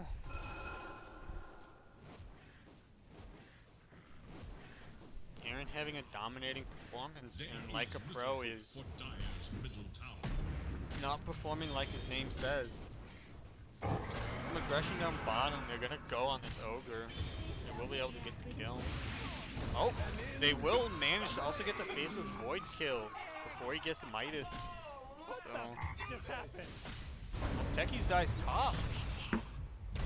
There's aggression going everywhere for this Coahre team. They just want to get stuff done. Only the 2 points in the Lightning Bolt, not enough to kill Kunkka.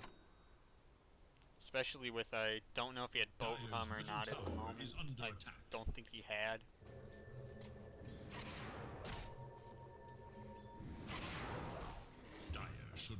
Lord gonna get back to lane, gonna look to use his Midas somewhere. We'll get that nice juicy range creep. And Invoker just gonna get the Zeus again. Zeus just kind of stepping up into areas he should not be stepping up into. Like, he pushes out this lane and comes near the river, but... That was a really good Sunstrike by Invoker. Did you see that? I caught the tail end of it. He salvaged an exchange, got at least one kill. Yeah. Invoker gonna run top, gonna look to do something with, maybe with this blast off. Is maxing this blast off, does have the level 3 in it. Bodmaz does want to get stuff done knowing I have an Invoker who I can just do a bunch of damage and then Invoker can clean up what's left.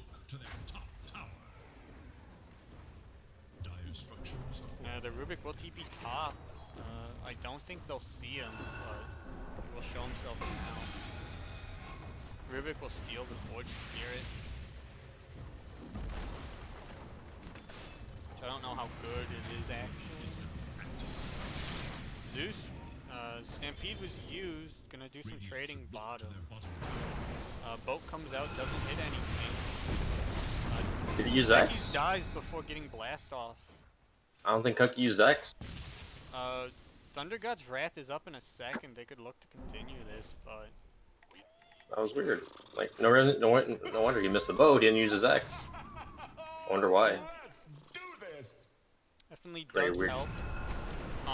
But the Void will chrono this centaur down bottom. Invoker will come over for that Sunstrike and a couple extra hits to get that kill. Do this.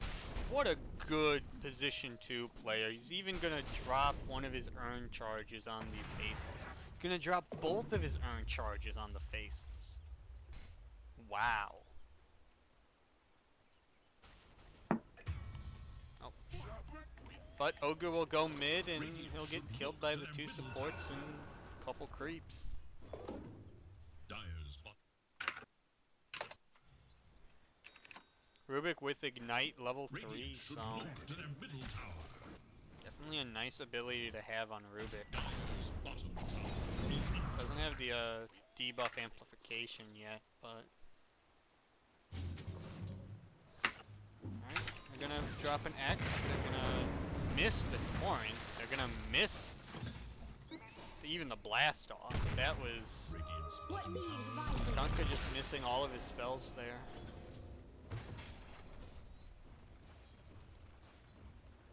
Radiant's bottom tower is in danger.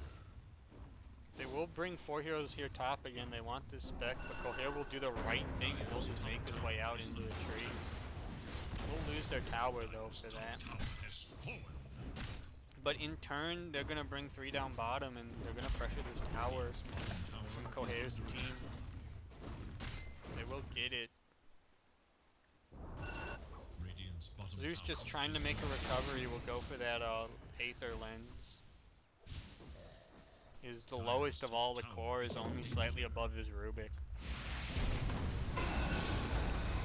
We'll steal X on Rubik, so good look to do stuff.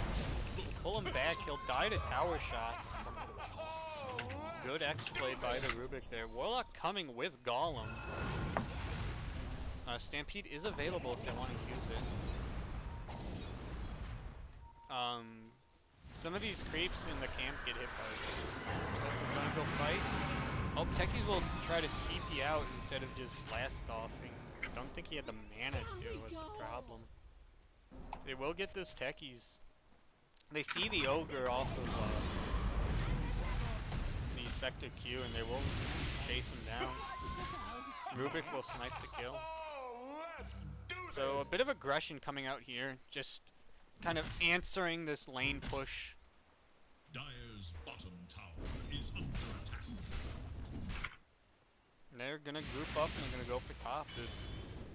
The Centaur has his hood, is Dyer's bottom tower is in danger. taking a moment to buy out his Blink Dagger, then probably gonna go back for the pipe. I think they might TP a couple heroes top here to deal with this push. They do have boat and 8. Their structures against attack. Oh, Rubik stole mine, so this tower will die reasonably quick. Radiant's top tower The fun thing about oh, Kill.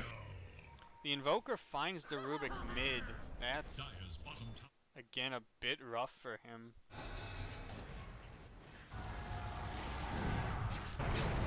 They hit the boat on the Spectre. Chrono before Golem gets out, but he will be able to get Golem.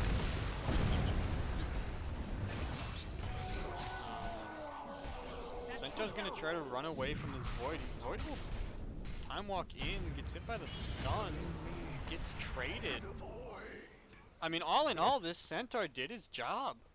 Misses the upground attack. Won't take enough damage from the creeps. The Invoker will get that kill on him. Those small camp creeps just not doing enough to allow Centaur to deny himself. Tried for that good play, but just not the right camp to try it on.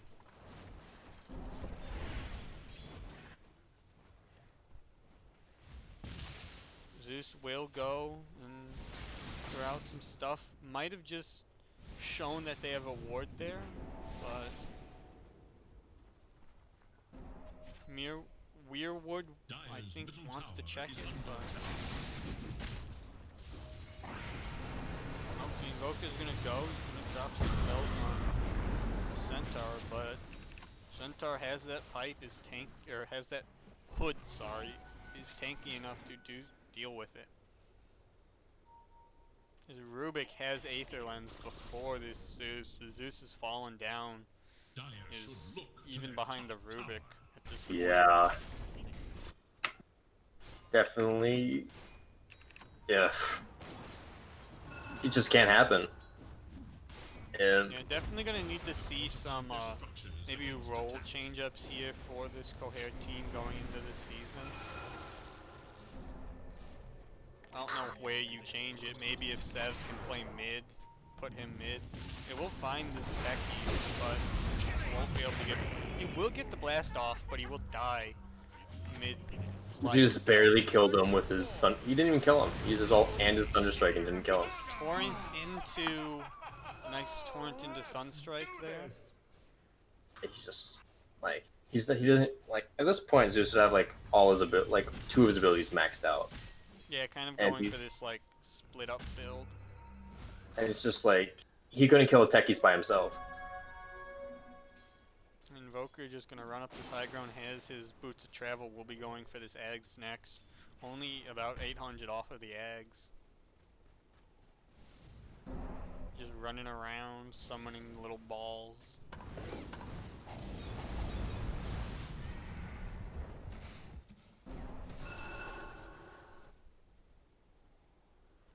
Then Void just has this Midas, is going for this MKB, only about 1,000 off. Or actually about 1,500 off. They're gonna make a play on the Spectre. I don't think the 2 of them alone have enough damage, but the Ogre's wrapping around. They will get Vision. She will haunt out onto the Void. Of course, Void Chrono, and he tries to TP, but he's on their entire enemy team. Good play there by Coahre to just get out of dodge as soon Yeah. as he could. I definitely thought he was dead. Yeah. Unexpected. He had the awareness to just be like, okay, they're all running at me. Like, all of their heroes are running at me. We know Void's alone. I'm just gonna taunt go to Void. And they're gonna do this Rosh with mines. They're gonna spend 3 mines here. They're even gonna commit Boat, interestingly enough. Roshan has that 55 magic res. Boat really not doing anything. But for how long this Rosh is taking them, they're not going to be punished because Dire has no idea it's happening, I don't think. We'll see some pushing out this bottom lane, but they'll get the Aegis and they'll give it to Aaron, who will TP back to base and then probably going to run out bottom for some form of defense. They have no Chrono for 90, but no Boat for 40 either. We'll see what Aaron can manage to do on his own. They do have the Cataclysm.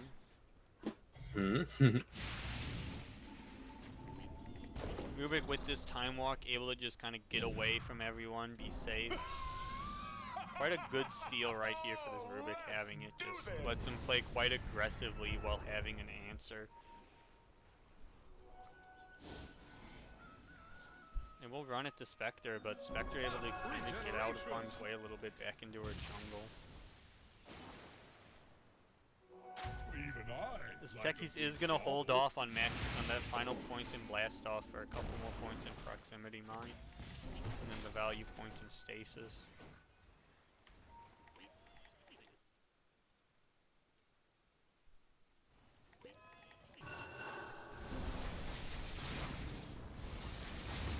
Skunka will come around the side, has a Halberd. Ooh, will get the nice Hex onto the Zeus, will pull him back, and that's enough. Zeus will get out ult. Tornado not enough to kill, he makes it out. They can look to turn this fight maybe. Stampede has been used, no haunt for 30 though.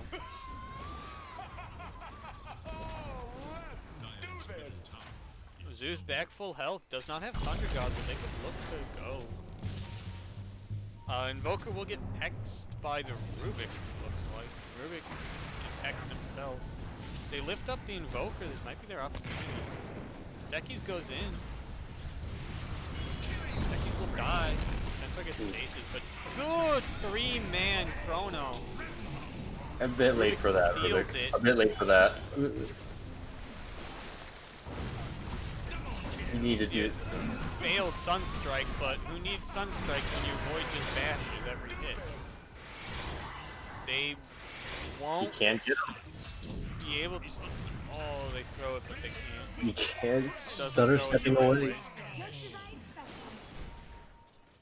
expected. That was a very slow pursuit chase.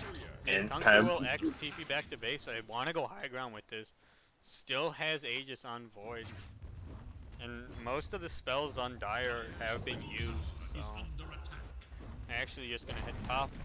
Dire's top Invoker gonna hit this tower like 3 times and kill it. Is that for me? It's for all of us.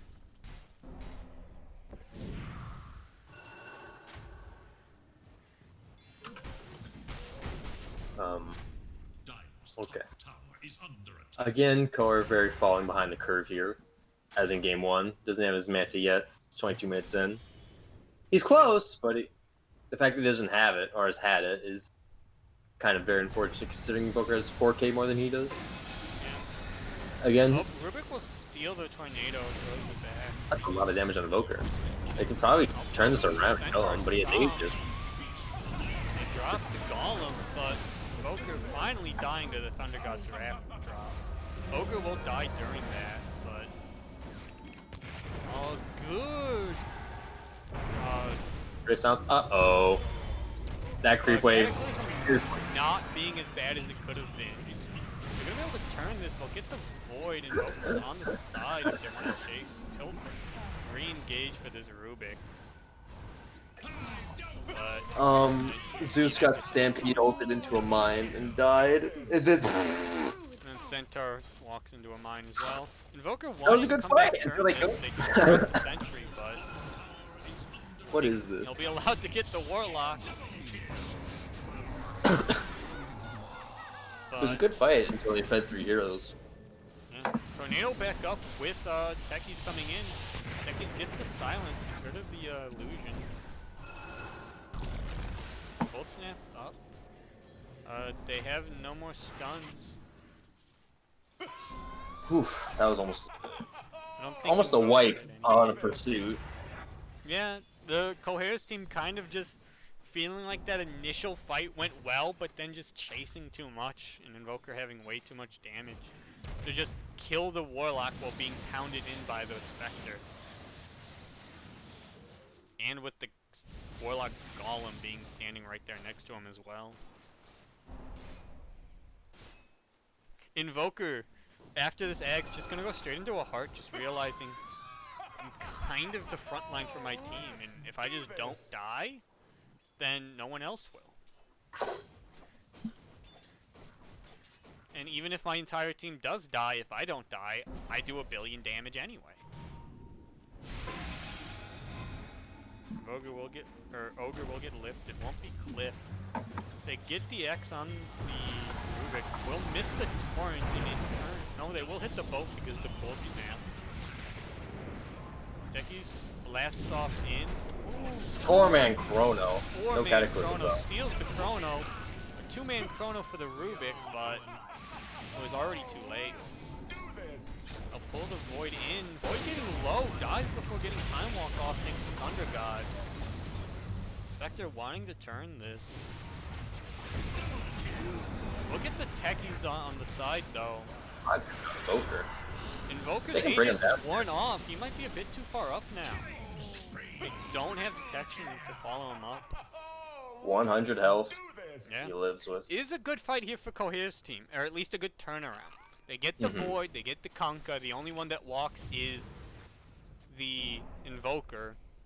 Ooh, Invoker does finish up this heart now, so It would have been very good. They could have killed him there. Would have been very good. Yeah. Like, it would have will be went from hard a to very bring good him fight down, to though. a needed fight. Yeah, I mean, sitting at 3,000 health. Oh, they lift him, they pull him back up onto the cliff. Under a They Sentry Ward. drop Stampede. They drop Rock. They drop everything. They drop Yeah, but they get him. That's 700 gold into the Zeus's pocket. Zeus has managed to come back. He actually has his Ags now with an Aether Lens. Zeus, you just drop the branch, buddy. There you go. And Zeus is really adamant about keeping his branch. Knows he can sell it for 25 gold, and that's worth it. Interestingly, had the Blade of Alacrity in his backpack. I don't know if that's the item you wanted in your backpack, or in your inventory, I mean.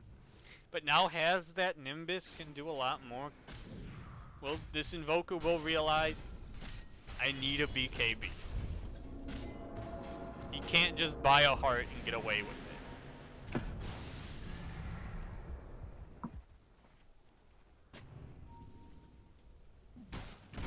Void does have his MKB. He's about 500 off of BKB. Nope, they'll find the Conk. Do they want to commit for him? They have the Void. They see him. No. Centaur holding his blink. He's gonna blink out instead. Realizing we don't have Haunt. We don't have. But they use Thunder Gods and that. Just not having the Haunt to get that Spectre in there. Oh, Zeus will get caught on the side by Invoker and will die. There's no buyback by Zeus. They have only the Warlock's buyback to play with. Zeus has it in 15, so he might have. So he can definitely buy back by the time they take Rax, if he needs to. But they'll drop this fort. Will be a good fort. We'll clear out the waves. Radiant's bottom tower is under attack. Dire's middle tower is under attack. Zeus can buy back if it looks like it will have Nimbus up. Haunt is available for this fight. Warlock kind of stepping up is the one that has buyback, even though I don't think he will do too much with his without Rock. We're gonna blink on in. Chrono's still available, probably looking to run. We will see the Haunt come out. Gonna go straight onto the Conka. They smoke up, but Ooh, oh. they will manage to. They're gonna That's drop a all lot, their man. buyback. They get the Void during that, but I mean, to only get the Centaur in that Chrono was a bit rough.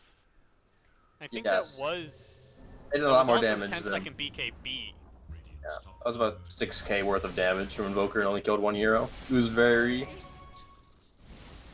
close to getting 3, but they only got 1, and that's very, very bad. Well, no, they got 2 because Warlock bought back, but Okay. I don't think Warlock buyback is that big there because he needs someone available to start that fight, or to buy back into. But yeah, the Zeus I think wasn't caught by that Chrono and was able to just get enough damage to kill that Void. Or was the Void hitting... I think the Void might have been hitting the Centaur, which caused him to die. Was the problem there. We Spectre quite low, but we're just going to be the one to get gone on. And Coahre is just going to make his way out.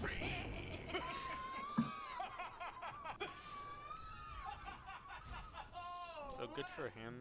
The Spectre is starting to come online. I mean, has this Manta, has what looks like is a Basher finish, going for that Abyssal, will just be able to go on someone and hopefully get the kill on them.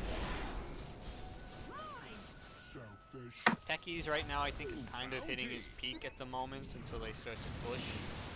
I don't really see too many Techies traps laid out at the moment. Just all in on trying to be more aggressive and get things done. But Roshan is available. They see it with Techie's mines. They can go take it. It heals like the salt sea air. Techie's gonna set up some stasis traps to prevent any incoming fight. They'll just enter the pit, start hitting. And they take this very fast Void. It's gonna be Void Aegis. And she's available on a hero. Or no, actually they're gonna give the Aegis to the Invoker again and give the cheese to the Void.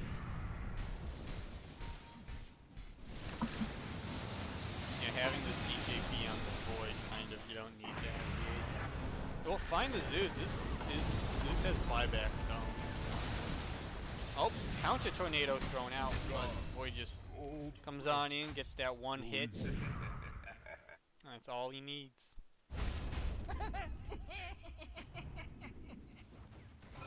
Dire's middle tower is under attack. Dire's middle tower has fallen. Dire's middle barracks are under attack. We're gonna see Haunt come out. They're going to get this Void before he's able to cheese. Another good fight. They'll get the Zeus as well. Stampede, they're able to chase. They'll go for this Ogre. They'll get the dagger off. Invoker on the side, gonna protect himself with an ice wall, but they have vision on this Techies. They can look to go for him. Rubik does use the lift in time. We'll set up a mine and blow the mine up. Techies won't be able to blast off to safety. Let's do this. Centaur gonna step up. Don't believe that's a big enough mine trap for him.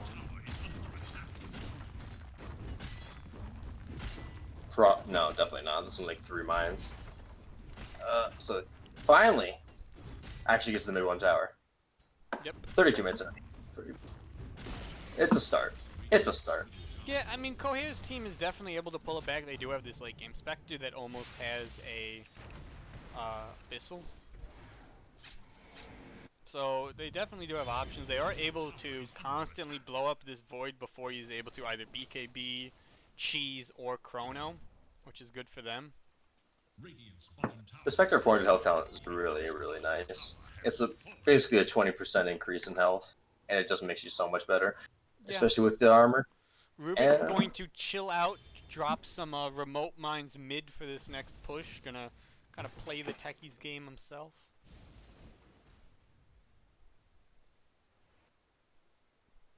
Spectre only about is this creep wave off of having Abyssal if she chooses to buy it out. She will. Already kind of committed with that recipe. Her courier will race through enemies, but they won't be able to get her. Zeus going to get gone on, blows up, uses the Aeon Disc. Bought out the Aeon Disc. Doesn't have buyback available anyway. That's fair. Bit of a bad fight, but they will get this Void again before he gets anything off.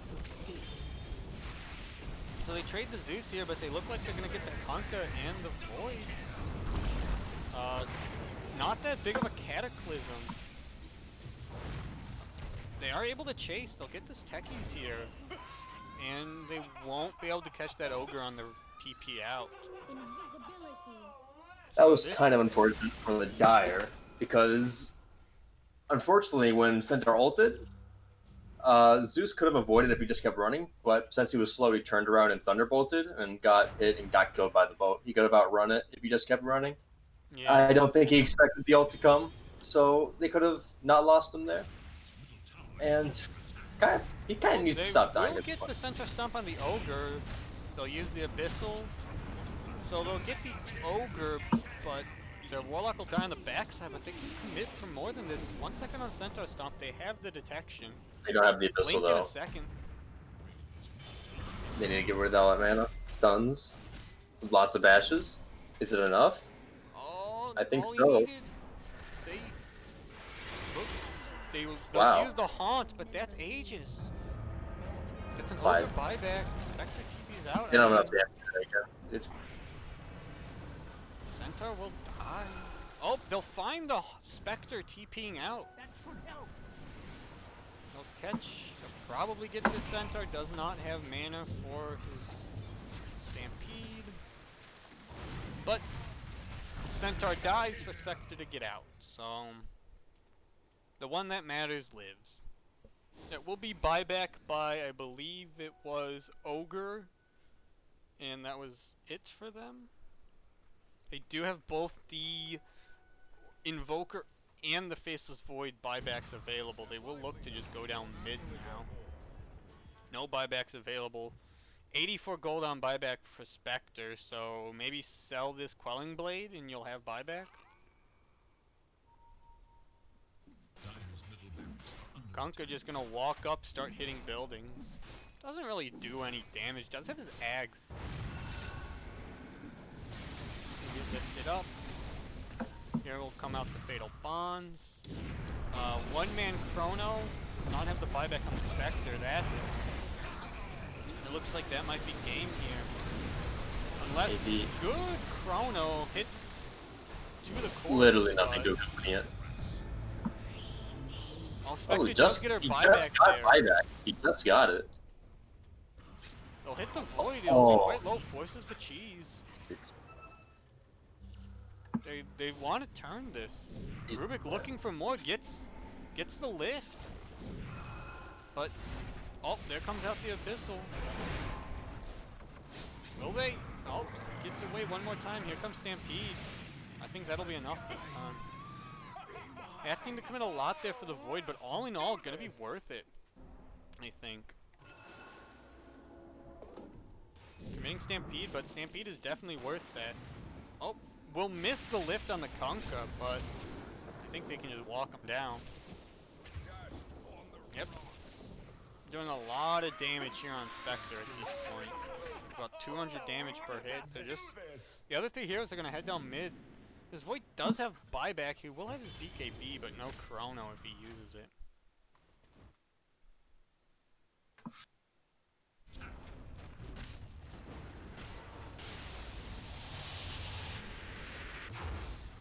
Centaur will have no more mana, so... And another 30 seconds till Arcane Boots on this Warlock to give him some. And the Spectre's finally caught up and is now completely even with... They'll pull him back. They'll hit the Centaur stun, but... And the Abyssal, he's going down fast. Yeah. Force Staff will get him out of the slow, though. But Joker does have bats. Will at least be a lane of rats. I think they're baiting him in. Yep, here comes Invoker. But there's the Ags Warlock drop, so Rubik will die, but that's still a 4v2. Void BKB gonna drop soon, but they're just gonna back their way out. Roshan may respawn in 10. So they do have an out if it's a quick respawn. But heavily mined up on Roche, so Roshan will respawn in 2 minutes or 3 minutes, so they don't have that saving grace of just going straight into Roche. Anyway, the Radiant would see the Roche spawn anyway, so or attempt at least. Centaur quite tanky, going for that halberd, just hoping I can halberd Void before he chronos, then that's good. Gonna get this leveler for this Spectre, always nice to have. Invoker does have this refresher orb now, so he had it in that last fight. Again, avoiding going for that BKB. They do smoke up on both the cores here. This Invoker and Faceless Void looking for something, but they're going to be to no avail because everyone's in the base for Dire other than this Warlock, who does have buyback available. The tides have changed a little bit. Now it's just the Dire who has buybacks. Now buybacks available on the Radiant. It's just the two supports, but Rubik is able to do a lot in these fights if he's able to have the little bit of space. But he'll lose his buyback on respawning. He's about 300 off. He'll get the X on the Zeus. Just gonna torrent him, nothing more.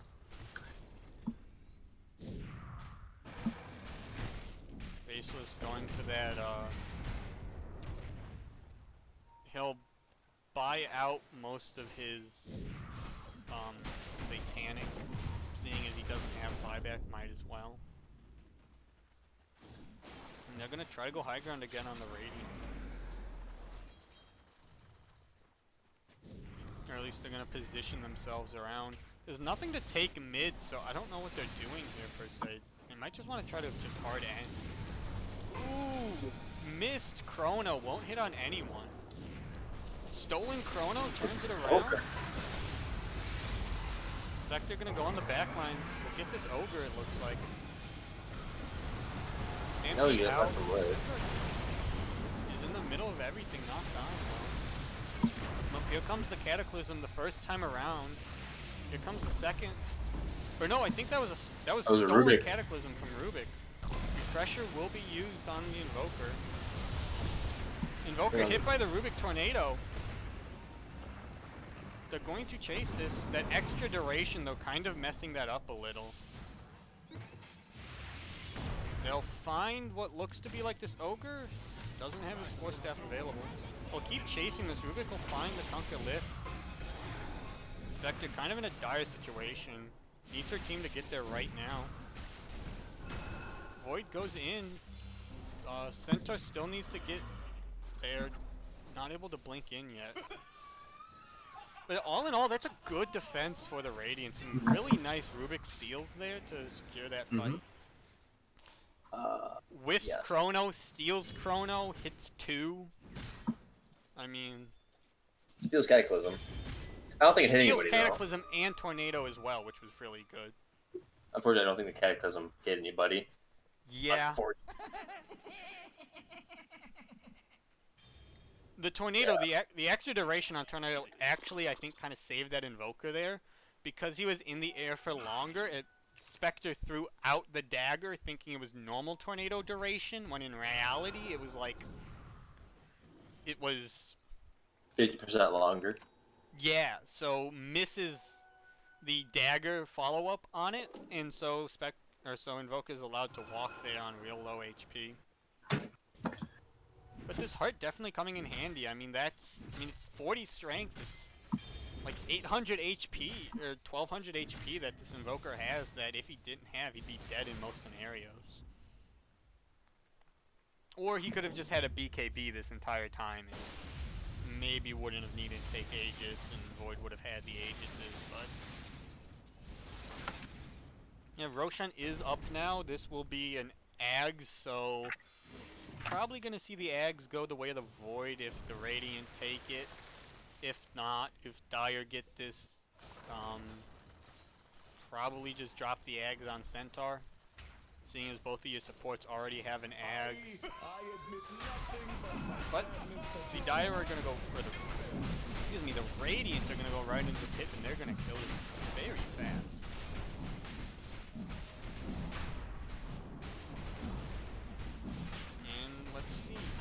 Will they give the Ags to? Void will pick up the Aegis. We'll pick up the Ags and the Aegis this time, realizing we need Void to not just get blown up in the beginning of these fights. Gonna give him that Aegis. Void also has a Blink Dagger, so a little bit less predictable of a fight start now with that. But does have... We'll have all the buybacks up on the Dire in 10 seconds when Spectres comes off cooldown. Rubik is really deep here. We'll die to this scythe that... Where was there a scythe? Oh, Rubik has a... Or not Rubik. Invoker has a Prince's Knife, so... You have that to add into the equation.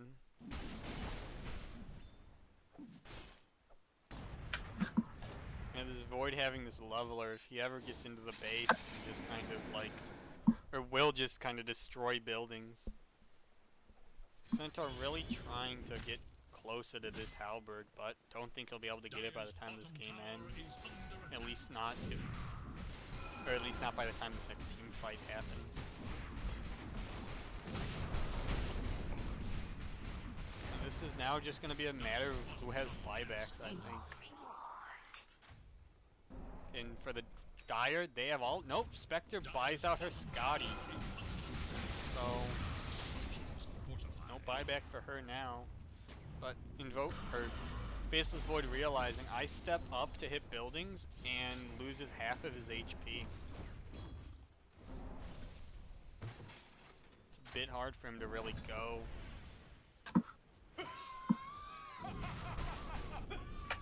Techie's almost having his Ags. Spectre just gonna wait for right on. Oh, there comes the Chrono. They will get the Warlock. Warlock is gonna drop his buyback.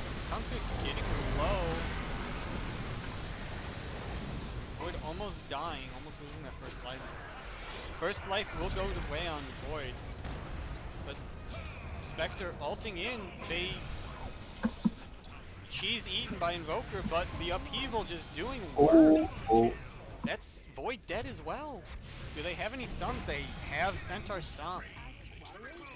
I don't know if that was a Centaur. I believe that was a Centaur Stomp. It might have also been a bash by Spectre, but I never thought during this game that I would be able to wipe the Radiant at any point in time. Especially dieback on the Invoker. yeah, I mean, What a they dire have trait. Faceless buyback, but he doesn't have Chrono for a minute and a half. You won't have it till he's up naturally, so... This Void just they're kind of just going all in on this Cataclysm, but Void having no damage is on his own. You're gonna charge down mid, Spectre's gonna get access of bottom using this ninja gear to push out bot. They'll meet with a little ahead of the creeps mid, gonna have to wait a bit. Radiant's middle tower is under attack. Centaur will just head up the high ground, start tanking tower. Ooh, they won't manage to kill off the creeps completely, so backdoor will be down for a while. I think backdoor will come up by the time one of these racks are dead, so... Looks like Techies is gonna die, no buyback. Backdoor does come up, and it'll be like a good 10 seconds before anything is up. Or actually, never mind, the creeps are here.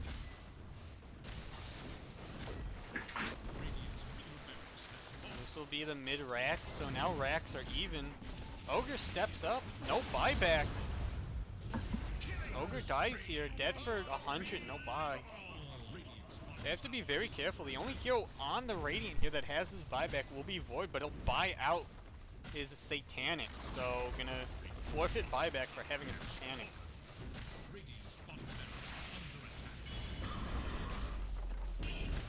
Does have Chrono in 3, 20 seconds for a refresher, so probably gonna want to wait to take this next fight if Radiant can hold. Just gonna go out what they can, wait for this refresher to be available. Probably gonna... No, Dire are gonna not take their chances and they're gonna back themselves up. Get the 1 Rax advantage now. But do know they now have the gold lead, they have a 5,000 gold lead. Also knowing that they can win most fights that they take. Unless something goes horribly wrong for them, they'll win the fight.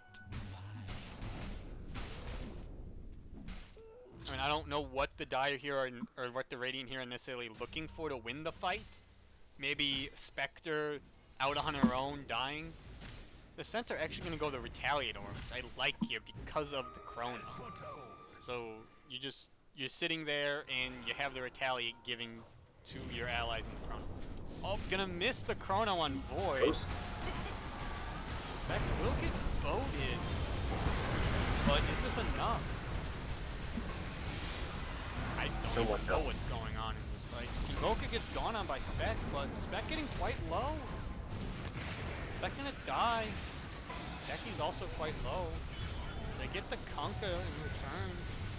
Invoker uses his refresher now. Spectre buys back, but has no way into this fight. TPing to the bottom outpost. They have no stun for Invoker.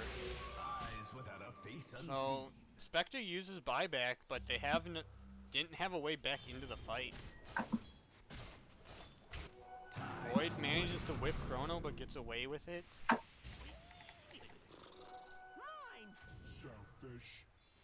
Oh.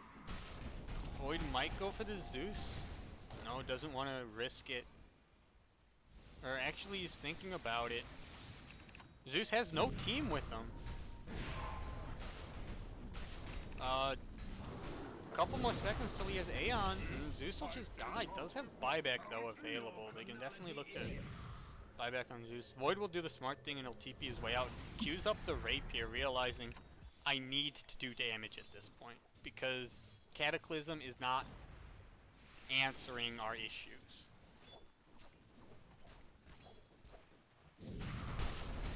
Yeah, I think that was the fight the Radiant wanted to swing things back in their favor. A nice fight out of the base, catching Spectre off immediately.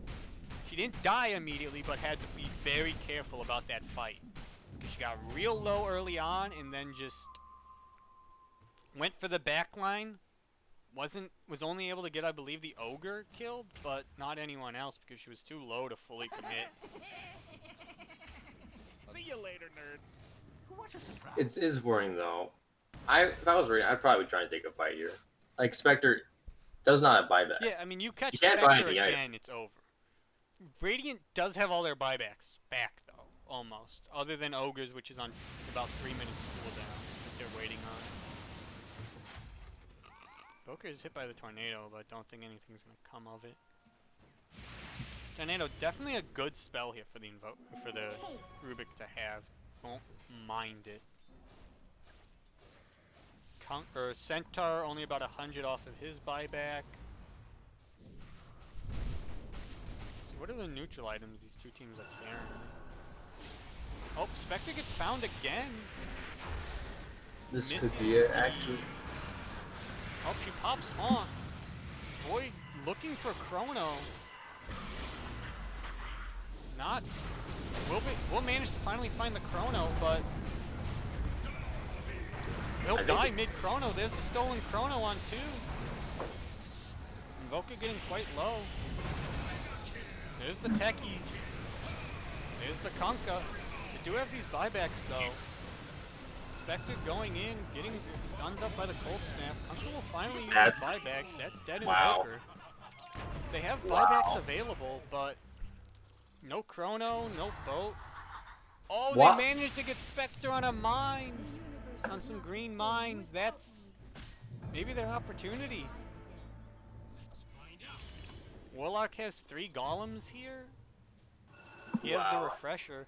They go for the Roche, but the Roche is still 18 seconds off.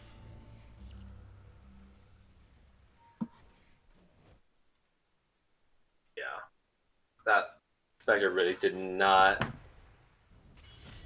need to die there. Like, that was a very lucky mind placement. Here comes Warlock, gonna die here. Does have the buyback in 10 seconds. Oh, now another guy got picked off without buyback. No, he has it in 9. So he will have his available, but he won't really have anything to do with it other than bonzing. Yeah, without very the Spectre unfortunate. here, most of their damage is gone. They need a hold for about a minute. Oh! They will go on the Centaur, but Kunkka distracting the backline. Centaur in here all alone. Gets blown up. Centaur does have his buyback available. Warlock drops his. Centaur uses it. Rubik still needs to use his. Buyback's available on the Zeus. Won't die. Aeon gets popped. Chrono in 40. Oh, they managed to get the Void. That's Void dieback. Invoker finally uses BKB. Stolen Cataclysm. Not gonna do too much. The Techies will die on the side. Looking for this stun. They find the stun on Kunkka. Also is X back. Tries to TP. Will die before the TP comes off, but had the X there anyway. You know, they have 5 heroes with Spectre coming up. Yeah, only person with buyback left is Zeus, so With golems. I think this might be game here for... With golems, refresher, and Spectre coming up versus 2 defenders. Yeah. Oh. Yeah, I don't know how no to defend. refresher anytime soon for the Invoker. Not really anything defensive for the Ogre. They do have some repair kits that they can drop though, but I think Dire might have enough damage that they can just ignore the repair kits. And it is on that 60-second cooldown, so bit of a mind trap here. Don't know if there's enough. Techie's DC's out. Forces a pause.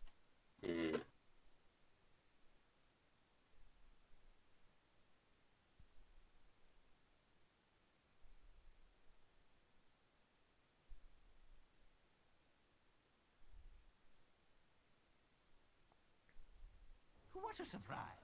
But What a yeah, I surprise. mean, as we look, Fucking move.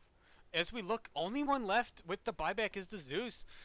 Ogre has his in 700 gold, but 5 minutes for everyone else. So there is no way of any of these heroes backing into this game at the moment.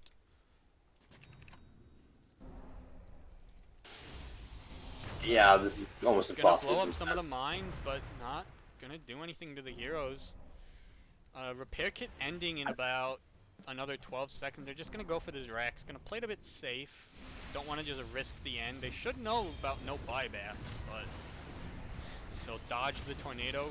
Warlock will still get hit by it. Warlock has the refresher golem drop, so another 20 seconds for the repair kit here.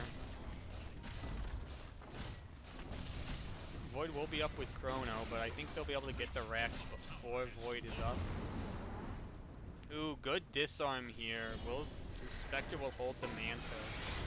Oh, she'll cast ult. I'm gonna go on the Invoker. Invoker dies. That's no Invoker 2 minutes. No buyback. That makes this game really hard for the Radiant to play here. Centaur is gonna go man up on it with Retaliate. Ogre drops the repair kit on the southern tower, but Void needs to hit this perfect Chrono, but I don't know if the Void alone has enough damage to kill anyone. Here's a double Drox. Good Chrono, but oh, great stolen Chrono, but not till after boat's cast. Void gonna be able to get itself back, but Spectre and the Golem is just gonna start hitting tower. This is 5 Golems hitting tower at the moment. That's gonna be game. That was a very fun series to watch, especially this That game. was a turnaround. I will be asking for interviews if you want to stick around. Sure. Okay, sure. Post game. Fucking need to spell interviews right.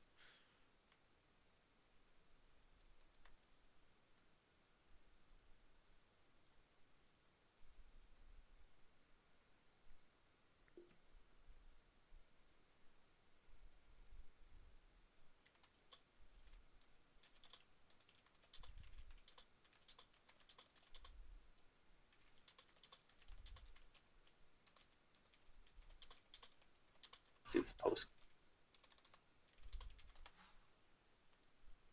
Alright, we'll see if anyone wants to come on for an interview.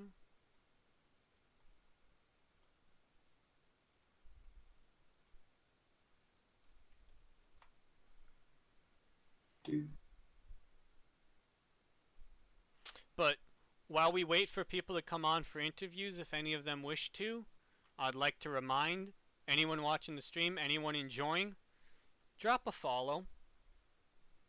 Just go ahead and follow. I'll be casting Monday games pretty much every week unless something comes up, and it looks like we have Coahre and Coahre.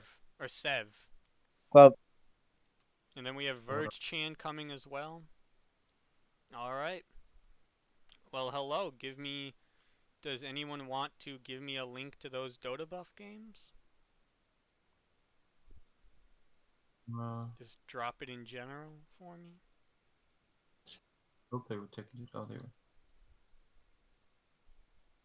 were. We have Carney Feller. Hello. Hi, I assume Carney Feller, you were like a pro in that series? Yeah. Game 1 and 2. Alright, well. Okay, well, hello. Servo, how does it feel to have the biggest penis in the entire Feels good, but Feels good. Do you know that you single-handedly carried your team to victory, or did nobody tell you that yet? nah, dude, it was team effort. Okay, that's this team effort of you stealing probably every spell Invoker ever cast in every fight. And every time. Chronoing at least 3 heroes every fight as well. Alright, we have Aaron as well. Hello, Aaron. Hello. So let's talk a little bit about game 1 first off. I see that Coahre's team, you have like a pro or um Carney Feller here as your lowest MMR player playing mid for Yeah. you.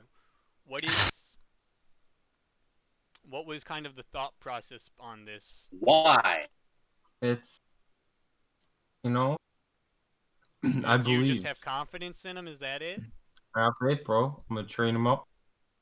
All right. Well, when we look at this first game, training didn't go as you would have hoped, I assume. No training yet. Training is to come. No, yeah, it's coming. It's Oh, coming okay. this You week. had no training going into Yeah. this week, but the next weeks you will. Yeah. Okay. Yeah. But this game one, Aaron, going 20, 0, and 10. How did that feel? Normal? I don't know. Now, Normal. Oh. Okay. Here's my thing. I saw you, Aaron. I saw you do a lot of things that I would never think of doing because I'm not nearly as good as you or will ever be. What gives you what gave you the confidence? Because there was at a point in the game that you felt at one point in the game that you felt that you could just dive mid tower without any consequence. Why? What gave you that confidence to Depends keep on doing what that? point, and depends on the TP rotations, because I know some people aren't going to TP to do certain things. Because people Yeah, kept so TPing just- in, and you just kept killing them. Like you planted a ward behind their T1 tower, and you just kept running at them and hitting them. Was well, it the part of the reason I can get away with it is I have a remnant back, so I can always just remnant back if anything goes wrong. And I also know I know around the damage of what I'm doing, so I know what damage I'm that doing you who wanted approximately. the Ember Spirit, or did somebody else suggest it? Huh? Was it you who wanted the Ember Spirit, or did somebody else suggest it? Oh no, I picked whatever I wanted both games. Okay. All right. Well, I don't know how much we can really talk about game one. It was kind of just mid went really well, side lanes went okay. AM never really got off, but any input yeah. from either team? For second game? For game one. Anyone want to put some words on that before we look at the more exciting game? No. I kind of just wanted to test to see, if I put a decent draft together, how the enemy would respond to it. Okay. So That's all I wanted to do. Yeah, on to game two here. We see a very rigoring game, exciting game with. We have this first pick techies. His first pick techies for Bodmass. I mean, it was definitely interesting.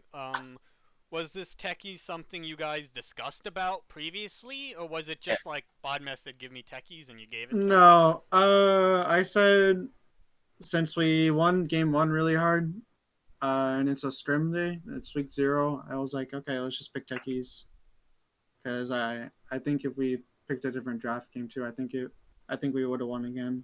So it was something that Bodmass was probably requesting before, and you just said, "Sure, we'll run it." No, I asked if they wanted to play techies. Ah, okay. I was the one who suggested it. But And then my offline player wanted to play Kunkka with it. Yeah, it definitely was I a was like, decent okay. lane, but game two again, you did quite well mid. You killed the Zeus a couple more times than last game, but the Zeus did still manage to get his farm though, his farm wasn't too bad, ending the game's point. Yeah, that was a smart pick by the enemies. It's really hard to it's harder to die on Zeus in the lane than it is on Kunkka, so it's a much easier hero to play. Yeah. But for the Dire here, you guys were behind for a pretty good part. The net worth is not showing, but whatever. I'll refresh and see if it gets analyzed. Here we go. You guys were behind on net worth for about 20 to 40 minutes. During that time, how did you guys feel? Were you a bit scared or what? I mean, I felt pretty safe knowing as long as the game didn't end in the next like 10 minutes, we would be okay. Yeah, I'm pretty sure we had the game at one point. My carry player time walked in without popping his BKB, and he just Yeah, got there lifted were a and couple died. times where Void just went And in it without happened like BKBing 2 times. before going in, and then just got comboed before he could get anything. Yeah, so we took like 2 4-on-5 fights. I mean, it's really hard to play those fights out. Yeah, but also, Sev, I would just like to say you played like a beast. Stole like, what was that, 3 stolen chronos by the end of that game? Maybe 4? Yeah, it's a pretty bad Void game. That game is pretty shit. There was multiple stolen cataclysms. You had Tornado there for a long time during that game. I mean, you are the immortal of this team, so you should be doing well. What would you like to say about your performance? Well, you cast enough spells, stuff happens. So you just spam some stuff, I expect to get carried by Sev every week. Yeah, I mean, we also have this Warlock 57-minute game with Ag's Refresher. I mean, It's powerful. how does it feel to have Ag have 2 items 57 minutes, but be 2 big items?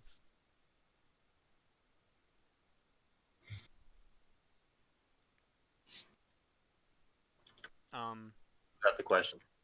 Oh wait, what? Does it feel to have 2 big items? Yeah, sorry, I was on mute for that one.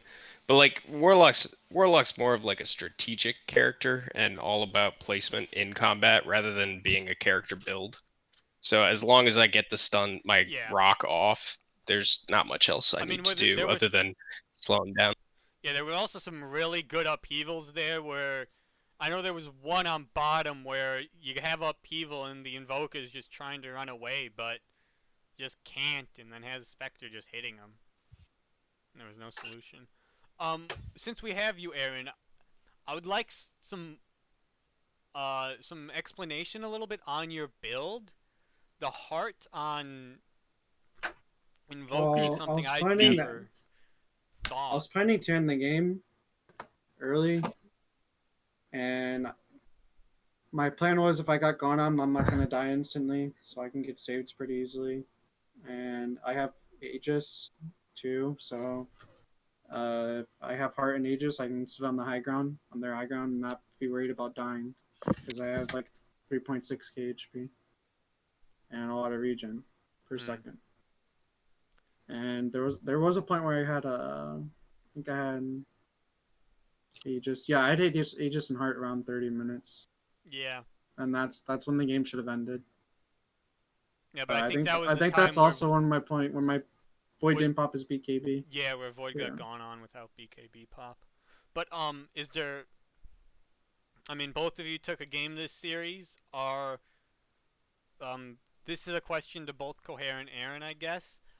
As the captains of your two teams, how are you feeling about your teams this season? Are you liking them? Is there anything do you have any they're good cool. predictions? They're chill. They got some stuff to work out, but I mean, I like them all. They're cool. Hey, that was I mean, that's a bit of a cop-out answer. As long as they listen to me, I don't here, care. But yeah. Oh, I also want to point out that my Void didn't take the right talent either. He didn't take the time walk range talent either, so makes the game a lot harder. Just a couple mistakes that game. Might get job in 2 weeks, guys. All right, well, I don't have any more questions. Pawn, do you have any? Servo, do you think that you're going to be taking what?